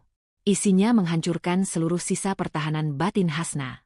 Saya dipaksa oleh Nyonya Arini untuk menukar bayi laki-laki Nyonya Hasna yang lahir pukul 23 dengan bayi laki-laki Nyonya Siska yang lahir prematur pukul 23.45. Bayi Nyonya Hasna, Raka, Diberikan kepada Nyonya Siska untuk diakui sebagai anaknya agar garis keturunan laki-laki utama tetap terjaga. Sementara bayi Nyonya Siska yang lemah, Bagas, diperintahkan untuk dibuang ke panti asuhan agar Nyonya Hasna tidak memiliki bukti keberadaan darah daging suaminya. Dunia di sekitar Hasna seolah berhenti berputar. Suara detak jantung dari monitor di samping tempat tidur Pak Broto terdengar seperti ledakan bom di telinganya. Hasna terduduk lemas di kursi kayu. Air matanya jatuh tanpa suara, membasahi kertas tua itu. Realitas menghantamnya dengan telak. Selama 15 tahun ini, ia membesarkan anak dari wanita yang telah menghancurkan hidupnya. Bagas, pemuda yang ia cintai lebih dari nyawanya sendiri, adalah putra kandung Siska, wanita yang merebut suaminya dan memfitnahnya berzina. Dan Raka, anak yang ia rindukan, anak yang baru saja ia usir di tengah hujan, adalah darah dagingnya yang kini tumbuh menjadi monster kecil karena didikan Arini yang busuk. Hasna. Maya menyentuh bahunya, suaranya penuh kekhawatiran. Hasna tidak menjawab. Ia hanya memberikan surat itu pada Maya. Saat Maya membacanya, sahabatnya itu menutup mulutnya dengan tangan, terperangah. Tuhan. Bisik Maya. Jadi Bagas. Bagas adalah anak Siska? Dan kau membesarkannya dengan begitu sempurna sementara Siska merusak anakmu sendiri. Arini. Suara Hasna terdengar serak, dipenuhi kebencian yang mendidih. Dia tidak hanya menukar bayi. Dia menukar takdir. Dia membuang Bagas karena menganggapnya lemah, menganggapnya sampah. Dan dia mencuri Raka dariku hanya karena Raka lahir dengan fisik yang sempurna. Pikiran Hasna terbang pada Bagas. Ia teringat bagaimana Bagas selalu mencium tangannya sebelum sekolah, bagaimana Bagas menjaganya saat sakit, dan bagaimana Bagas selalu menjadi alasan Hasna untuk terus hidup di masa-masa tersulitnya. Rasa sakit yang luar biasa menusuk batinnya. Haruskah ia membenci Bagas? Haruskah ia melihat wajah Siska setiap kali menatap mata Bagas? Hasna bangkit berdiri, napasnya memburu. Ia segera keluar dari klinik, mengabaikan panggilan Maya. Ia butuh udara. Ia butuh waktu untuk mencerna fakta bahwa identitas ibu yang ia sandang adalah sebuah ironi yang sangat kejam. Sore harinya, Hasna pulang ke rumah. Ia melihat Bagas sedang duduk di teras, membaca buku dengan tenang. Cahaya matahari senja menyinari wajah pemuda itu, membuatnya tampak begitu murni. Hasna berdiri di depan gerbang, mengamati Bagas dari jauh. Ia mencari-cari kemiripan Bagas dengan Siska. Ia melihat bentuk hidungnya, cara pemuda itu mengerutkan dahi. Semuanya memang menunjukkan bahwa darah Siska dan Adrian mengalir di sana. Bagas menyadari kehadiran Hasna dan segera bangkit dengan senyum lebar. Bunda sudah pulang? Tadi aku masak sup ayam untuk Bunda. Bunda terlihat sangat lelah akhir-akhir ini. Bagas berjalan mendekat, hendak mengambil tas Hasna. Namun, secara refleks, Hasna mundur selangkah. Tangannya mengepal. Langkah Bagas terhenti. Senyumnya perlahan memudar, digantikan oleh raut kebingungan. Bunda? Ada apa? Apa aku melakukan kesalahan? Hasna menatap mata Bagas. Di sana, ia tidak melihat Siska. Ia tidak melihat Adrian. Ia melihat dirinya sendiri. Ia melihat tahun-tahun yang mereka habiskan di kontrakan sempit. Ia melihat perjuangan mereka saat tidak punya uang untuk makan. Dan ia melihat cinta tulus yang diberikan Bagas setiap harinya. Hasna tiba-tiba menarik Bagas ke dalam pelukannya. Ia memeluk pemuda itu dengan sangat erat, terisak di bahunya. Bagas yang bingung hanya diam, lalu perlahan membalas pelukan ibunya, mengusap punggung Hasna dengan lembut. Bunda sayang kamu. Bagas. Sangat sayang, bisik Hasna di tengah tangisnya. Dalam batinnya, Hasna membuat sebuah janji yang berat. Mungkin kau bukan darah dagingku, Bagas. Tapi kau adalah anakku. Didikanku. Jiwamu adalah milikku. Aku tidak akan membiarkan Arini atau Siska menyentuhmu, meskipun mereka adalah keluarga biologismu. Namun, cinta itu kini berbaur dengan ketakutan baru yang mengerikan. Jika Arini tahu Hasna sudah memegang surat pengakuan itu, Arini pasti akan mencoba melenyapkan Pak Broto, atau bahkan Bagas, untuk menghapus jejak. Dan yang lebih berat lagi, Hasna kini harus berhadapan dengan Raka. Bagaimana ia bisa mengambil kembali Raka tanpa menghancurkan hati Bagas? Hasna melepaskan pelukannya, menatap Bagas dengan mata merah. Bagas, Bunda butuh bantuanmu. Besok, Bunda ingin kau mengundang Raka datang ke sini lagi. Jangan pedulikan apa yang Bunda katakan semalam. Katakan padanya. Bunda ingin bicara padanya secara pribadi. Bagas tampak ragu. Tapi Bunda, kemarin Bunda marah sekali. Lakukan saja, sayang. Bunda harus memperbaiki sesuatu yang rusak, ucap Hasna tegas. Malam itu, setelah Bagas tidur, Hasna duduk di ruang kerjanya yang gelap. Ia memegang botol kecil berisi sampel rambut Raka yang diam-diam ia ambil dari sisir yang tertinggal di kantor yayasan kemarin. Ia juga mengambil sampel rambut Bagas dari sisir di kamar mandi. Ia memutuskan sebuah langkah kecil yang sangat berisiko. Ia akan melakukan tes DNA secara formal melalui laboratorium internasional yang tidak bisa disogok oleh Arini. Ia butuh bukti medis yang sah sebagai pelengkap surat Pak Broto. Namun, ia menyadari satu hal. Begitu hasil tes itu keluar, ia tidak akan bisa lagi kembali ke hidupnya yang lama. Ia akan memulai perang terbuka yang bisa menghancurkan batin kedua remaja itu. Hasna menatap foto Raka dan Bagas secara bergantian. Tekanan batinnya mencapai titik didih. Ia sedang memegang kunci menuju kebenaran, tapi kebenaran itu juga merupakan dinamit yang siap meledakkan kebahagiaan Bagas, satu-satunya hal yang ia miliki selama 15 tahun terakhir. Pagi itu, kediaman Hasna dibalut sunyi yang menyesakan. Meski matahari mulai mengintip dari balik celah gorden, dingin di hati Hasna tak kunjung surut. Surat lusuh dari Pak Broto yang kini tersimpan rapat di berangkas pribadinya terasa seperti bara api yang terus membakar kesadarannya. Setiap kali matanya bertemu dengan Bagas, dadanya berdenyut perih. Bagaimana bisa seorang ibu tidak mengenali darah dagingnya sendiri selama 15 tahun? Hasna menatap pantulan dirinya di cermin kamar mandi. Ia melihat seorang wanita yang kuat, seorang investor yang ditakuti, namun di balik itu semua, ia merasa seperti seorang pengkhianat. Ia mencintai Bagas dengan seluruh jiwanya. Namun kini ia tahu, pemuda yang sedang menyiapkan sarapan di bawah sana adalah benih dari wanita yang telah menghancurkan hidupnya. Bunda? Omeletnya sudah siap. Suara riang Bagas menggema dari lantai bawah. Hasna membasuh mukanya dengan air dingin. Ia harus bersikap biasa saja. Ia harus menjadi Hasna yang tenang. Hasna yang protektif. Ia tidak boleh membiarkan Bagas merasakan getaran ketakutan yang sedang merambat di nadinya. Turun ke ruang makan, Hasna melihat Bagas sedang menata piring. Gerakan tangan Bagas begitu lembut, sangat kontras dengan Siska yang kasar dan meledak-ledak. Hasna duduk, memaksakan diri untuk tersenyum. Bunda terlihat pucat. Apa semalam Bunda kurang tidur lagi karena memikirkan kerjasama dengan Pak Adrian? Tanya Bagas sambil menyodorkan segelas susu hangat. Hanya banyak dokumen yang harus diperiksa. Sayang, jawab Hasna pendek. Ia menyesap susunya, berusaha menghindari kontak mata yang terlalu lama. Ingat pesan Bunda semalam? Ajak Raka ke sini setelah sekolah.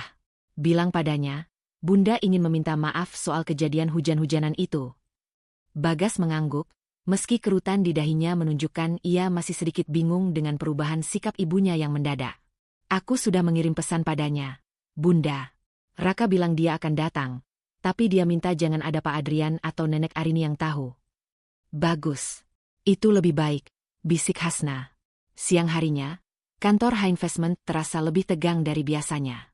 Hasna mengunci pintu ruangannya rapat-rapat. Di atas meja kerjanya, terdapat 2 amplop plastik kecil transparan. Satu berisi helai rambut Bagas yang ia ambil dari sisir pagi tadi, dan satu lagi masih kosong, menunggu helai rambut Raka. Maya masuk melalui pintu penghubung rahasia. Wajahnya menunjukkan kecemasan yang sama besar. Laboratorium di Singapura sudah siap. Hasna, begitu kau mendapatkan sampel Raka, kurir khusus akan langsung membawanya dengan penerbangan sore ini. Hasilnya akan keluar dalam 3 hari. 3 hari, gumam Hasna. 3 hari untuk membuktikan bahwa seluruh hidupku adalah sebuah kebohongan besar. Hasna, kau harus siap dengan segala kemungkinan. Maya memperingatkan, suaranya melunak. Jika Raka benar-benar anakmu, bagaimana kau akan memberitahu Bagas? Dia sangat mengidolakanmu. Kau adalah satu-satunya dunianya. Hasna memejamkan mata rapat-rapat. Itulah yang paling menakutkan, Maya. Aku takut saat aku mendapatkan anak kandungku, aku justru kehilangan anak yang selama ini memanggilku Bunda. Pertemuan yang direncanakan pun tiba. Sore itu, Raka datang ke rumah Hasna dengan gaya yang masih tampak angkuh, namun langkah kakinya terlihat ragu. Ia mengenakan jaket hoodie hitam, mencoba menyembunyikan wajahnya. Bagas menyambutnya di depan pintu dan membawanya masuk ke ruang tamu. Hasna berdiri di sana, jantungnya berpacu liar. Melihat Raka dari dekat setelah mengetahui rahasia Pak Broto membuatnya ingin sekali berlari dan mendekap remaja itu. Ia ingin memeriksa setiap inci wajah Raka, mencari kemiripan dengan dirinya yang dulu tidak ia sadari karena tertutup kebencian pada keluarga Arini. "Duduklah, Raka," ucap Hasna, suaranya sedikit bergetar. Raka duduk di sofa, matanya melirik ke sekeliling ruangan yang elegan namun hangat. "Aku tidak punya banyak waktu. Kalau kau mau menghinaku lagi seperti di kantor yayasan, lakukan dengan cepat." Hasna mendekat, ia duduk di samping Raka, bukan di depannya. "Bunda, saya tidak ingin menghinamu, Raka. Saya ingin meminta maaf. Semalam saya terlalu keras padamu. Saya hanya tidak ingin kau terlibat masalah dengan nenekmu jika mereka tahu kau di sini." Raka terdiam. Ia tampak terkejut mendengar nada bicara Hasna yang begitu lembut. Nada yang tidak pernah ia dapatkan dari Siska maupun Arini. "Mereka tidak peduli padaku. Mereka hanya peduli kalau aku membuat malu nama keluarga." Hasna melihat ada sehelai rambut yang hampir jatuh dari dahi Raka. Ini kesempatannya. Dengan gerakan yang sangat natural, seolah sedang merapikan poni Raka yang berantakan, tangan Hasna bergerak. "Rambutmu berantakan sekali," bisik Hasna. Dengan jari yang terlatih, ia menjepit dua helai rambut Raka dan mencabutnya dengan sentakan kecil yang cepat. "Aduh!" Raka mengadu singkat sambil memegangi dahinya. "Apa-apaan sih?" "Maaf, sepertinya ada yang tersangkut." Hasna tersenyum tenang, meski telapak tangannya berkeringat dingin. Ia menyembunyikan helai rambut itu di balik telapak tangannya, lalu segera memasukkannya ke dalam saku blazernya yang sudah berisi tisu. Bagas masuk membawa minuman, memecah ketegangan. "Minum dulu, Raka. Bunda memang suka tiba-tiba jadi cerewet kalau soal kerapian." Hasna bangkit, merasa tidak sanggup berlama-lama di sana tanpa meledak dalam tangis. "Kalian bicaralah dulu. Bunda ada telepon penting di atas." Di dalam kamarnya, Hasna segera mengeluarkan helai rambut Raka dan memasukkannya ke dalam amplop plastik yang sudah ia siapkan. Tangannya gemetar hebat saat ia menuliskan label, "Sampel B." Ia menatap kedua amplop itu berdampingan. Sampel A, Bagas, dan sampel B, Raka. Dua remaja, dua takdir yang tertukar. Hasna jatuh terduduk di lantai, menyandarkan punggungnya pada pintu yang terkunci. Isak tangis yang ia tahan sejak pagi akhirnya pecah. Namun ia membekap mulutnya sendiri agar suaranya tidak terdengar sampai ke bawah. Ia merasa seperti monster. Ia memanipulasi kedua anak ini demi sebuah kebenaran yang mungkin akan menghancurkan mereka semua. Jika Raka tahu Hasna adalah ibu kandungnya, apakah dia bisa memaafkan Hasna yang selama ini bersikap dingin padanya? Dan Bagas, apakah Bagas akan merasa dikhianati karena Hasna diam-diam mencari penggantinya? "Bunda," ketukan lembut di pintu membuat Hasna terlonjak. Itu suara Bagas. Raka sudah pulang. Pak Adrian menjemputnya di ujung jalan. "Bunda tidak apa-apa?" "Aku mendengar suara, seperti orang menangis." Hasna segera menghapus air matanya, merapikan rambut, dan berdehem. "Bunda tidak apa-apa, Bagas. Hanya flu sedikit. Bunda sedang ganti baju, nanti Bunda turun." "Oh, syukurlah. Jangan lupa minum obatnya." "Ya, Bunda. Aku sudah siapkan di meja makan." Hasna menatap pintu kayu itu dengan pandangan hancur. Kebaikan Bagas terasa seperti sembilu yang menyayat hatinya. Pemuda itu begitu tulus menyayanginya. Sementara Hasna baru saja mengirimkan sampel DNA untuk membuktikan bahwa secara biologis, Bagas bukan siapa-siapa baginya. Malam itu, Hasna menyerahkan kedua amplop itu kepada Maya di halaman belakang yang gelap. "Kirimkan sekarang, Maya. Jangan biarkan siapapun tahu," perintah Hasna. "Kau yakin, Hasna?" "Begitu kurir ini berangkat, tidak ada jalan kembali," tanya Maya memastikan. Hasna menatap ke arah jendela kamar Bagas yang masih menyala. "Aku harus tahu kebenarannya, Maya. Meski kebenaran itu akan membakar seluruh dunia yang sudah kubangun ini." Setelah Maya pergi, Hasna kembali ke dalam rumah. Ia menemukan Bagas sedang duduk di ruang keluarga, memandangi foto mereka berdua saat merayakan ulang tahun Bagas yang ke-10 di perantauan. "Bunda," panggil Bagas tanpa menoleh. "Apapun yang terjadi, aku akan selalu menjadi anak Bunda, kan?" Kenapa akhir-akhir ini aku merasa Bunda seolah-olah sedang menjauh dariku? Hasna membeku di tempatnya berdiri. Tekanan batinnya mencapai titik nadir. Ia ingin berteriak dan menceritakan semuanya. Namun ia hanya bisa berjalan mendekat dan mengusap rambut Bagas. Bunda tidak akan pernah meninggalkanmu, Bagas. Tidak akan pernah, ucap Hasna, sebuah janji yang terasa berat dan penuh risiko. Keputusan kecil namun berisiko diambil Hasna malam itu. Ia memutuskan untuk tidak akan pernah membuang Bagas, apapun hasil tes DNA-nya nanti.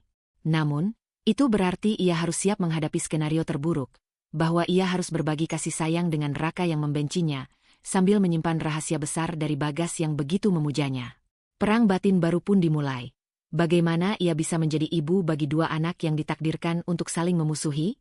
3 hari penantian terasa seperti 3 abad di dalam neraka yang dingin bagi Hasna. Ia tidak bisa makan dengan benar. Setiap kunyahan terasa seperti menelan kerikil. Ia juga tidak bisa menatap mata Bagas tanpa merasa dadanya sesak oleh badai emosi yang saling bertabrakan. Pagi ini, sebuah kurir diplomatik khusus tiba di kantor High Investment, membawa sebuah amplop tebal dengan segel laboratorium genetika ternama dari Singapura. Maya mengunci pintu ruangan kerja Hasna dari dalam. Suasana begitu hening hingga suara detak jam dinding terdengar seperti hantaman palu. Hasna, ini hasilnya, bisik Maya, meletakkan amplop itu di atas meja kayu ek yang luas. Tangannya sedikit gemetar. Kau mau aku yang membacanya? Hasna menggeleng perlahan. Wajahnya sepucat kertas, namun matanya memancarkan ketegasan yang rapuh. Tidak. Ini adalah hukuman atau anugerahku. Aku yang harus melihatnya sendiri. Dengan jari yang mendingin, Hasna merobek segel itu. Ia menarik lembaran kertas putih bersih di dalamnya. Matanya langsung menyisir kolom-kolom teknis yang rumit, mencari angka persentase di bagian bawah. Probability of maternity, sample B, Raka 99,99%. Probability of maternity, sample A, Bagas 0,00%. Kertas itu terlepas dari genggaman Hasna, melayang jatuh ke lantai seperti sayap burung yang patah. Hasna tidak berteriak. Ia justru terdiam. Tubuhnya kaku seolah-olah seluruh darahnya baru saja berubah menjadi es. Namun, sesaat kemudian, sebuah isakan kecil lolos dari bibirnya, diikuti oleh tangisan yang pecah meledak. Arini, wanita iblis itu. Erang Hasna, suaranya parau dan penuh luka. Ia jatuh berlutut, menutupi wajahnya dengan kedua tangan. Isak tangisnya memenuhi ruangan, sebuah ratapan yang mewakili 15 tahun kerinduan, 15 tahun pengabdian yang salah alamat, dan 15 tahun penghinaan yang ia telan bulat-bulat. Anakku. Raka adalah anakku, Maya, teriak Hasna di sela isakannya. Bayi yang aku elus di rahimku, yang aku doakan agar tumbuh menjadi pria baik, sekarang dia menjadi anak yang rusak di tangan mereka. Arini mencuri anakku dan menjadikannya tameng untuk keserakahannya. Hasna meratapi setiap detik yang hilang. Ia teringat betapa ia sering memandang Raka dengan sinis, menyebutnya anak kurang ajar, dan mengusirnya di tengah hujan. Padahal, setiap tetes keringat dan air mata yang ia keluarkan di perantauan adalah untuk membangun masa depan anak yang ia sangka adalah Bagas. Dan Bagas. Hasna mendongak, matanya merah dan sembab. Dia anak Siska. Anak dari perempuan yang merayap ke tempat tidur suamiku dan membantuku diusir seperti anjing. Aku membesarkan benih pengkhianat itu dengan tanganku sendiri. Maya berlutut di samping Hasna, mencoba menenangkannya. Tapi kau mencintai Bagas, Hasna. Dia adalah anak yang kau bentuk sendiri. Itulah yang menghancurkanku, Maya. Hasna memukul lantai dengan frustrasi. Bagaimana bisa takdir sekejam ini? Aku mencintai Bagas yang adalah anak musuhku, sementara anak kandungku sendiri menatapku dengan kebencian karena dia dididik oleh iblis. Arini tidak hanya menukar bayi, dia menukar jiwa mereka. Hasna pulang ke rumah sore itu dengan jiwa yang compang-camping. Ia melihat Bagas sedang berada di halaman depan, menyirami bunga-bunga kesukaan Hasna. Gerakan Bagas begitu telaten, begitu penuh kasih. Pemuda itu menoleh dan tersenyum sangat lebar saat melihat mobil Hasna masuk. Bunda sudah pulang. Lihat, mawar putihnya sudah mekar banyak, ujar Bagas riang. Hasna turun dari mobil, namun kakinya terasa seberat timah. Ia menatap wajah Bagas. Ia melihat garis wajah Adrian di sana, dan, Tuhan, kenapa baru sekarang ia menyadarinya? garis bibir yang mirip dengan Siska. Selama 15 tahun, kasih sayang telah membutakannya dari kenyataan biologis ini. Bunda? Bunda menangis. Bagas segera meletakkan selang air dan mendekat dengan wajah cemas. Ia hendak menyentuh dahi Hasna untuk memeriksa suhu tubuhnya. Refleks Hasna membuat ia menghindar. Ia tidak bisa menahannya. Bayangan Siska yang tertawa mengejek di acara yayasan muncul di benaknya saat melihat tangan Bagas. Bagas terpaku di tempatnya. Tangannya menggantung di udara. Ekspresi terluka di wajah pemuda itu begitu nyata. Bunda, apa aku melakukan sesuatu yang salah? Kenapa Bunda menatapku seolah-olah aku adalah orang asing? Hasna memalingkan wajah, menyembunyikan isak tangis yang hampir pecah lagi. Kau memang orang asing, Bagas. Kau bukan darahku. Kau adalah anak dari wanita yang menghancurkan hidupku, jerit Hasna dalam hati. Namun, di saat yang sama, nuraninya yang lain berbisik. Tapi dia adalah anak yang menjagamu saat kau kelaparan di jalanan London. Dia adalah anak yang memelukmu saat kau menangis meratapi Adrian. Bunda hanya sangat pening. Bagas. Bunda butuh waktu sendiri. Jangan masuk ke kamar Bunda sampai besok pagi, ucap Hasna dengan suara dingin yang dipaksakan. Ia melangkah masuk ke dalam rumah, melewati Bagas tanpa menoleh lagi. Di dalam kamar, Hasna mengunci pintu dan merosot di balik pintu itu. Ia meremas dadanya yang terasa seperti dihujam ribuan jarum. Kini, setiap tawa Bagas akan menjadi pengingat akan pengkhianatan Adrian. Setiap prestasi Bagas akan menjadi pengingat akan kerugian Raka. Hasna merasa dunianya terbelah dua. Satu sisi menuntutnya untuk segera merebut Raka dan membuang Bagas kembali ke keluarga aslinya sebagai bentuk pembalasan. Sisi lainnya, sisi yang telah menjadi ibu selama 15 tahun, menjerit karena tidak sanggup melepaskan pemuda yang telah menjadi napasnya. Malam itu, Hasna tidak bisa tidur.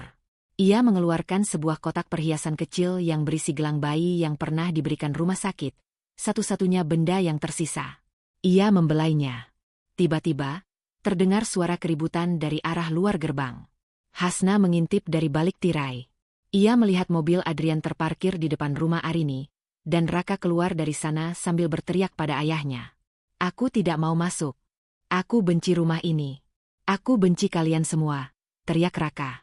Ia kemudian berlari menyeberang jalan dan duduk di trotoar tepat di depan pagar rumah Hasna, menenggelamkan wajahnya di lutut. Hasna menatap sosok remaja itu dari lantai 2. Itu anaknya. Darah dagingnya. Sedang menangis di kegelapan, hanya terpisah oleh jeruji pagar besi. Hasna ingin berlari turun, membukakan pintu, dan mengatakan, "Kemarilah, nak. Ini rumahmu yang sebenarnya. Aku adalah ibumu." Namun, di ruang tengah, ia mendengar suara langkah kaki Bagas yang sedang mengambil air minum di dapur. Bagas, yang masih terbangun karena mencemaskan sikap aneh ibunya. Hasna terjebak dalam dilema yang mengerikan. Jika ia merangkul Raka sekarang, ia harus menghancurkan Bagas. Jika ia mempertahankan Bagas, ia membiarkan Raka membusuk dalam kebencian. Sebuah keputusan kecil namun berisiko diambil Hasna malam itu. Ia mengambil ponselnya dan mengirim pesan singkat kepada Adrian yang masih berdiri bingung di depan gerbangnya. "Biarkan Raka menginap di rumahku malam ini. Aku akan menjaganya. Jangan biarkan Siska atau ibumu datang menjemputnya jika kau tidak ingin rahasia 15 tahun lalu terbongkar sekarang juga." Hasna menutup ponselnya. Ia tahu, dengan membawa Raka masuk ke rumahnya saat Bagas juga ada di sana, ia sedang menyulut api di dalam gudang mesiu. Tekanan batinnya mencapai titik tertinggi. Ia akan menempatkan 2 anaknya di bawah satu atap, tanpa ada satupun dari mereka yang tahu bahwa mereka sedang berdiri di atas reruntuhan takdir yang tertukar. Kehadiran Raka di dalam rumah Hasna malam itu menciptakan atmosfer yang mencekik. Di ruang tamu, Raka tertidur di sofa dengan wajah yang masih menyisakan jejak amarah, sementara di lantai atas, Bagas terjaga dengan sejuta tanya yang tak berani ia suarakan. Hasna sendiri berdiri di kegelapan koridor, memandang kedua remaja itu bergantian. Hasil tes DNA di laci mejanya seolah berdenyut, memancarkan kebenaran yang sanggup menghanguskan siapapun yang menyentuhnya. "Raka adalah anakku," bisik Hasna pada bayangannya sendiri di kaca jendela. "Dan Bagas. Bagas adalah pengingat harian akan pengkhianatan yang dilakukan ibunya." Rasa kasih yang selama 15 tahun ini tumpah sepenuhnya untuk Bagas kini mulai terkontaminasi oleh rasa pahit. Setiap kali Hasna melihat Bagas, ia melihat Siska. Namun, setiap kali ia melihat Raka, ia melihat kegagalan dirinya sebagai ibu kandung yang membiarkan anaknya tumbuh menjadi jiwa yang rusak. Hasna menyadari satu hal, ia tidak bisa memulihkan takdir ini hanya dengan kasih sayang. Ia harus menghancurkan sumber infeksinya terlebih dahulu. Arini. Keesokan harinya, sebuah pertemuan bisnis formal diadakan di kantor pusat High Investment. Hasna sengaja mengundang Arini secara pribadi, mengabaikan Siska dan Adrian. Ia ingin berhadapan langsung dengan sang arsitek penderitaannya. Arini datang dengan keanggunan yang mulai retak. Langkah kakinya yang biasanya mantap kini sedikit menyeret, dan tangannya yang menggenggam tongkat perak tampak gemetar halus. Di matanya, ada kilat ketakutan yang berusaha ia tutupi dengan keangkuhan kelas atas. Kau memintaku datang tanpa putraku, Hasna. Apa ini cara baru untuk mengintimidasi? Suara Arini terdengar serak. Hasna duduk di kursi kebesarannya, menatap Arini dengan ketenangan seorang predator. Di meja, sudah tersaji 2 cangkir teh kamomil yang mengepul. Hanya ingin bicara santai, Nyonya Arini. Sebagai sesama wanita yang memahami pentingnya garis keturunan. Arini tersedak sesaat, lalu menyesap tehnya dengan canggung. Garis keturunan adalah segalanya bagi keluarga kami. Kau tahu itu? Tentu saja, sahut Hasna, bibirnya melengkung membentuk senyum satir. Saya baru saja membaca sebuah artikel tentang prosedur rumah sakit di masa lalu. Sangat menarik bagaimana seorang bayi bisa tertukar, entah karena kelalaian atau kesengajaan.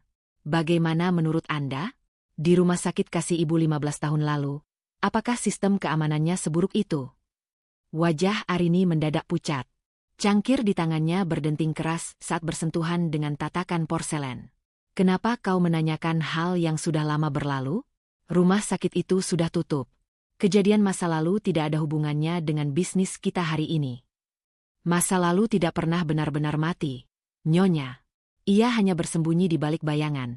Hasna memajukan tubuhnya, menatap tajam ke dalam mata Arini yang mulai berair. Semalam Raka tidur di rumah saya. Tahukah Anda? Saat dia tidur, wajahnya sangat mirip dengan foto masa kecil Adrian yang dulu pernah saya simpan. Aneh, bukan? Sementara Bagas, putra saya, terkadang saya merasa dia memiliki ketenangan yang tidak saya miliki, tapi sangat familiar bagi seseorang di masa lalu Anda. Arini mulai merasa sesak. Ruangan yang luas itu tiba-tiba terasa menyempit. Ia mulai berhalusinasi. Ia merasa mendengar suara tangisan bayi yang saling bersahutan dari sudut ruangan. Suara yang sama yang menghantuinya di malam penukaran itu. Ia melihat bayangan perawat yang dulu ia suap berdiri di belakang kursi Hasna, menatapnya dengan mata kosong. Cukup. Arini bangkit dengan sisa kekuatannya. Aku tidak kesini untuk mendengarkan omong kosongmu. Duduklah, Nyonya Arini. Kita belum bicara soal saham yayasan. Suara Hasna tetap rendah namun penuh otoritas. Atau Anda terlalu takut menghadapi bayangan Anda sendiri? Anda terlihat tidak sehat. Apa Pak Broto sering muncul di mimpi Anda akhir-akhir ini? Nama itu adalah serangan pamungkas. Arini terhuyung. Ia mencengkeram pinggiran meja. Halusinasinya semakin liar. Ia melihat lantai marmer di bawah kakinya seolah berubah menjadi genangan darah persalinan yang gelap. Ia merasa napasnya tersangkut di tenggorokan. Kau tidak tahu apa-apa, desis Arini, namun suaranya kehilangan taring. Saya tahu lebih banyak dari yang Anda bayangkan. Hasna bangkit, berjalan mengitari meja dan berdiri tepat di belakang Arini, membisikkan kata-kata yang membuat wanita tua itu hampir jatuh pingsan. Kebenaran itu seperti air, Nyonya. Ia akan selalu menemukan jalan untuk merembes keluar, sekecil apapun celah yang Anda buat. Dan sekarang, celah itu sudah menjadi retakan besar. Arini segera keluar dari ruangan itu tanpa pamit. Ia berjalan terburu-buru menuju lift, mengabaikan asistennya. Di dalam lift yang berdinding cermin, ia melihat bayangannya sendiri. Namun yang ia lihat adalah sosok wanita tua yang tangannya berlumuran lumpur hitam, simbol dari dosanya menukar nasib 2 nyawa. Hasna berdiri di jendela, melihat mobil Arini melaju dengan tidak stabil meninggalkan gedung. Ia merasakan kepuasan yang dingin, namun batinnya masih meraung. Ia telah melemparkan umpan, dan Arini mulai memakannya melalui paranoia. Namun, serangan ini juga melukai Hasna sendiri. Setiap pertanyaan yang ia lontarkan tentang bayi tertukar, mengingatkannya pada kenyataan bahwa ia masih memeluk anak yang bukan miliknya. Saat ia kembali ke rumah sore itu, ia menemukan Bagas sedang duduk di ruang tamu bersama Raka. Suasana di antara mereka sangat canggung. Raka tampak gelisah, sementara Bagas berusaha mengajak bicara dengan ramah. "Bunda, Raka baru saja mau pulang," katanya Nenek Arini meneleponnya sambil berteriak-teriak tidak jelas di telepon. Lapor Bagas. Hasna menatap Raka. Ada dorongan kuat untuk menahan Raka di sini, melindunginya dari pengaruh Arini yang sedang goyah. Namun ia tahu, jika ia menahan Raka sekarang, Arini akan menggunakan sisa kuasanya untuk melaporkannya atas tuduhan penculikan. Lagi. "Pulanglah, Raka," ucap Hasna pelan. "Jaga dirimu. Dan ingat, pintuku selalu terbuka untukmu." Raka menatap Hasna lama. "Kenapa kau tiba-tiba baik padaku? Apa kau sedang merencanakan sesuatu untuk menjatuhkan nenek melalui aku?" Pertanyaan Raka yang tajam menghujam jantung Hasna. "Anakku sendiri tidak mempercayaiku," batinnya miris. Raka pergi dengan langkah gusar, meninggalkan Hasna dan Bagas dalam keheningan yang menyakitkan. "Bunda," panggil Bagas. Suaranya terdengar bergetar. "Aku melihat amplop dari Singapura di tas Bunda tadi pagi saat aku mencari kunci rumah. Itu tes DNA, kan?" Hasna membeku. Seluruh ototnya menegang. Ia tidak menyangka Bagas akan sedalam itu menyelidiki privasinya. Ia berbalik perlahan, menatap Bagas yang kini berdiri dengan mata berkaca-kaca. "Bagas, itu bukan urusanmu," jawab Hasna, mencoba mempertahankan suaranya agar tidak pecah. "Bukan urusanku." Bagas tertawa pahit, sebuah suara yang sangat jarang keluar dari bibirnya. "Bunda menjauh dariku sejak hasil itu keluar." Bunda menatap Raka seolah dia adalah harta karun, dan menatapku seolah aku adalah debu. "Apa hasilnya, Bunda? Apa aku bukan anak Bunda? Apa aku ini anak dari orang yang Bunda benci?" Hasna merasa dunianya runtuh untuk kedua kalinya. Ia belum siap menghadapi konfrontasi ini. Ia ingin berbohong, namun kejujuran yang ia bangun selama 15 tahun bersama Bagas menahan lidahnya. "Bagas, dengarkan Bunda. Jangan sebut diri Bunda sebagai Bunda, kalau Bunda bahkan ragu siapa aku." Bagas berteriak, lalu berlari masuk ke kamarnya dan mengunci pintu. Hasna terduduk di lantai ruang tamu, sendirian. Tekanan batinnya mencapai titik yang tak tertahankan. Di satu sisi, ia telah berhasil membuat Arini hancur secara mental. Di sisi lain, ia baru saja menghancurkan hati anak yang ia besarkan dengan segenap cinta. Keputusan kecil namun berisiko diambil Hasna malam itu. Ia tidak akan mengejar Bagas untuk menjelaskan. Ia justru mengambil dokumen tes DNA itu dan meletakkannya di bawah pintu kamar Bagas. Ia membiarkan Bagas membaca kebenarannya sendiri. Hasna sadar, ia tidak bisa lagi memegang kendali atas semua hati yang terlibat. Ia memilih untuk meledakkan bom itu sekarang, daripada membiarkannya membusuk dalam ketidakpastian, meskipun risikonya adalah Bagas akan pergi meninggalkannya selamanya. Malam itu, rumah Hasna terasa seperti zona radiasi. Di balik pintu kamar yang terkunci, Bagas sedang berhadapan dengan lembaran kertas yang baru saja diselipkan Hasna, kertas yang mengandung racun sekaligus kebenaran. Hasna sendiri duduk di ruang tengah dengan lampu yang dipadamkan, hanya ditemani cahaya rembulan yang masuk melalui jendela besar. Tangannya masih gemetar. Menyerahkan hasil tes DNA itu kepada Bagas adalah keputusan paling brutal yang pernah ia buat, lebih brutal daripada saat ia harus bertahan hidup di jalanan London. Namun, ketenangan yang ia cari justru terganggu oleh deru mesin mobil yang berhenti mendadak di depan rumahnya. Lampu sorot mobil itu menyilaukan mata. Hasna berdiri, merapikan jubah tidurnya, dan melihat dari balik tirai. Adrian turun dari mobil dengan langkah sempoyongan, wajahnya kusut, dan matanya merah, bukan karena alkohol, melainkan karena amarah yang telah mematahkan akal sehatnya. Sebelum Adrian sempat memencet bel, Hasna sudah membuka pintu. Ia tidak ingin keributan ini membangunkan Bagas yang jiwanya sedang hancur, atau Raka yang mungkin masih mengawasi dari kejauhan. "Hasna!" Suara Adrian parau, bergetar hebat. Di tangannya, ia mencengkeram sebuah ponsel dengan layar yang masih menyala. "Kau benar. Selama ini kau benar tentang Siska." Hasna berdiri mematung di ambang pintu, wajahnya sedingin es. "Pulanglah, Adrian. Ini sudah lewat tengah malam." Dia melakukannya lagi. Hasna. Selama ini dia tidak hanya menguras uang yayasan untuk tas mewah, tapi dia bersama pria lain. Pria yang jauh lebih muda dariku. Aku menemukan rekaman percakapan mereka dan tagihan hotel yang ia samarkan sebagai biaya operasional yayasan. Adrian jatuh berlutut di teras depan, tepat di bawah kaki Hasna. Aku bodoh.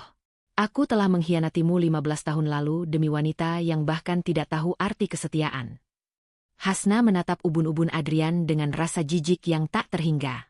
Dulu, ia akan memberikan segalanya untuk mendengar pengakuan ini. Dulu, ia mengharapkan Adrian berlutut memohon ampun agar harga dirinya pulih. Namun kini, setelah ia tahu bahwa Adrian juga berperan dalam hilangnya 15 tahun kebersamaannya dengan Raka, permohonan maaf ini terdengar seperti kebisingan yang tak berarti. Bangun, Adrian. Jangan rendahkan dirimu lebih jauh lagi di rumahku, ucap Hasna datar. Hasna, aku mohon, beri aku kesempatan kedua. Mari kita mulai lagi. Aku akan menceraikan Siska.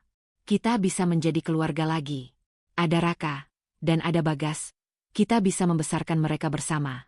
Aku butuh kau untuk membantuku keluar dari lubang hitam yang diciptakan ibu dan Siska. Adrian mendongak, air mata mengalir di pipinya. Hasna tertawa. Itu adalah tawa yang paling menyakitkan yang pernah didengar Adrian. Tawa yang penuh dengan kepahitan dan penghinaan. Keluarga.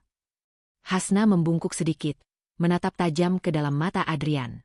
Kau bicara soal keluarga setelah kau membiarkan ibumu membuangku seperti sampah?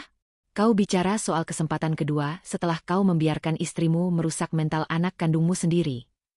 Aku tidak tahu Siska seburuk itu, Hasna. Kau tidak tahu karena kau memilih untuk menutup mata, Adrian.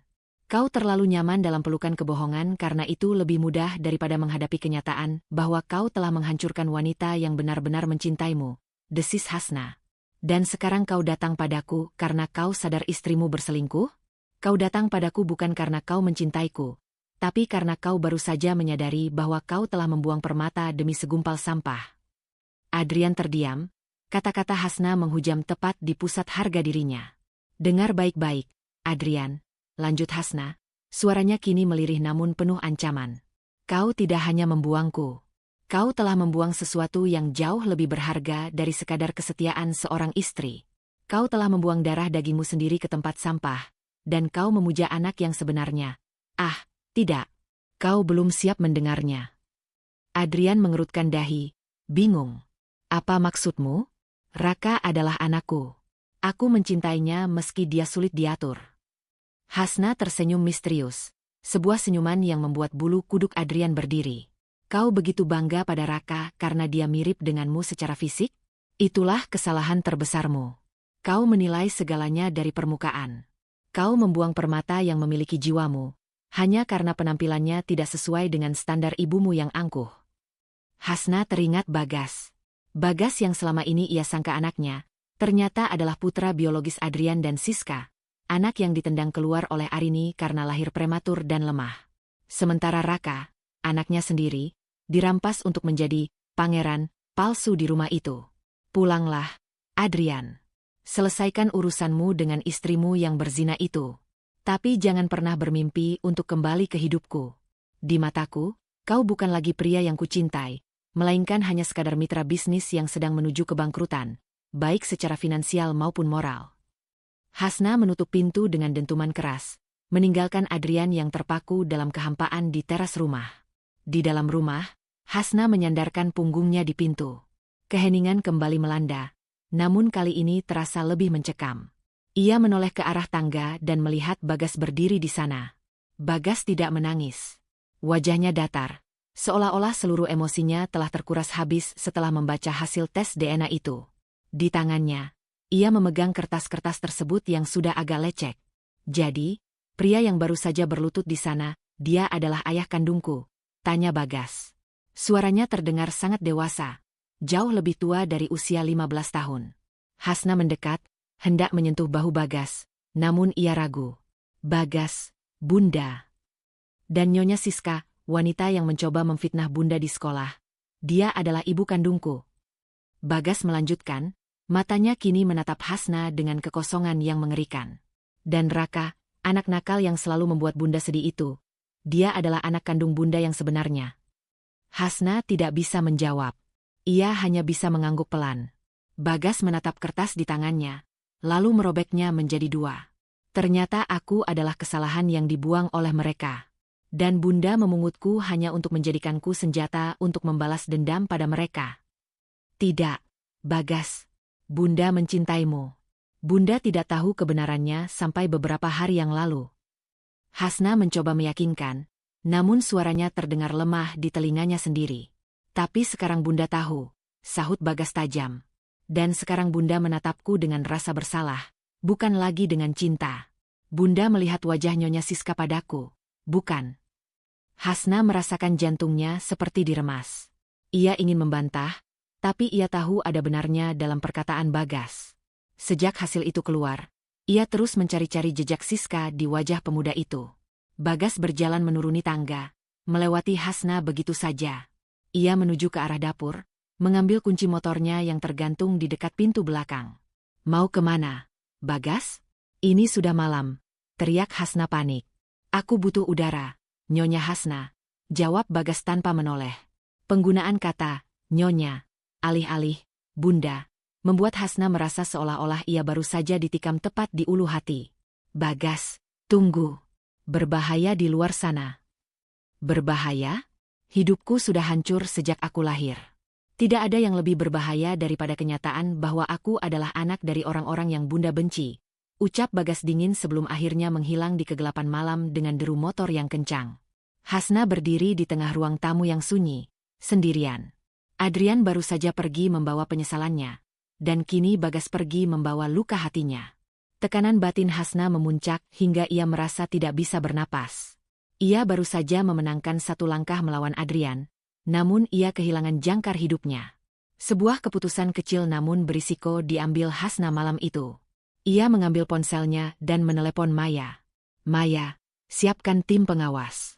Jangan biarkan Bagas lepas dari pandangan kalian, tapi jangan hentikan dia. Biarkan dia pergi kemanapun dia mau. Dan satu lagi. Hasna menarik napas panjang. Bocorkan informasi tentang lokasi perselingkuhan Siska malam ini kepada beberapa wartawan gosip yang kita kenal. Jika Adrian ingin kehancuran, berikan dia kehancuran total.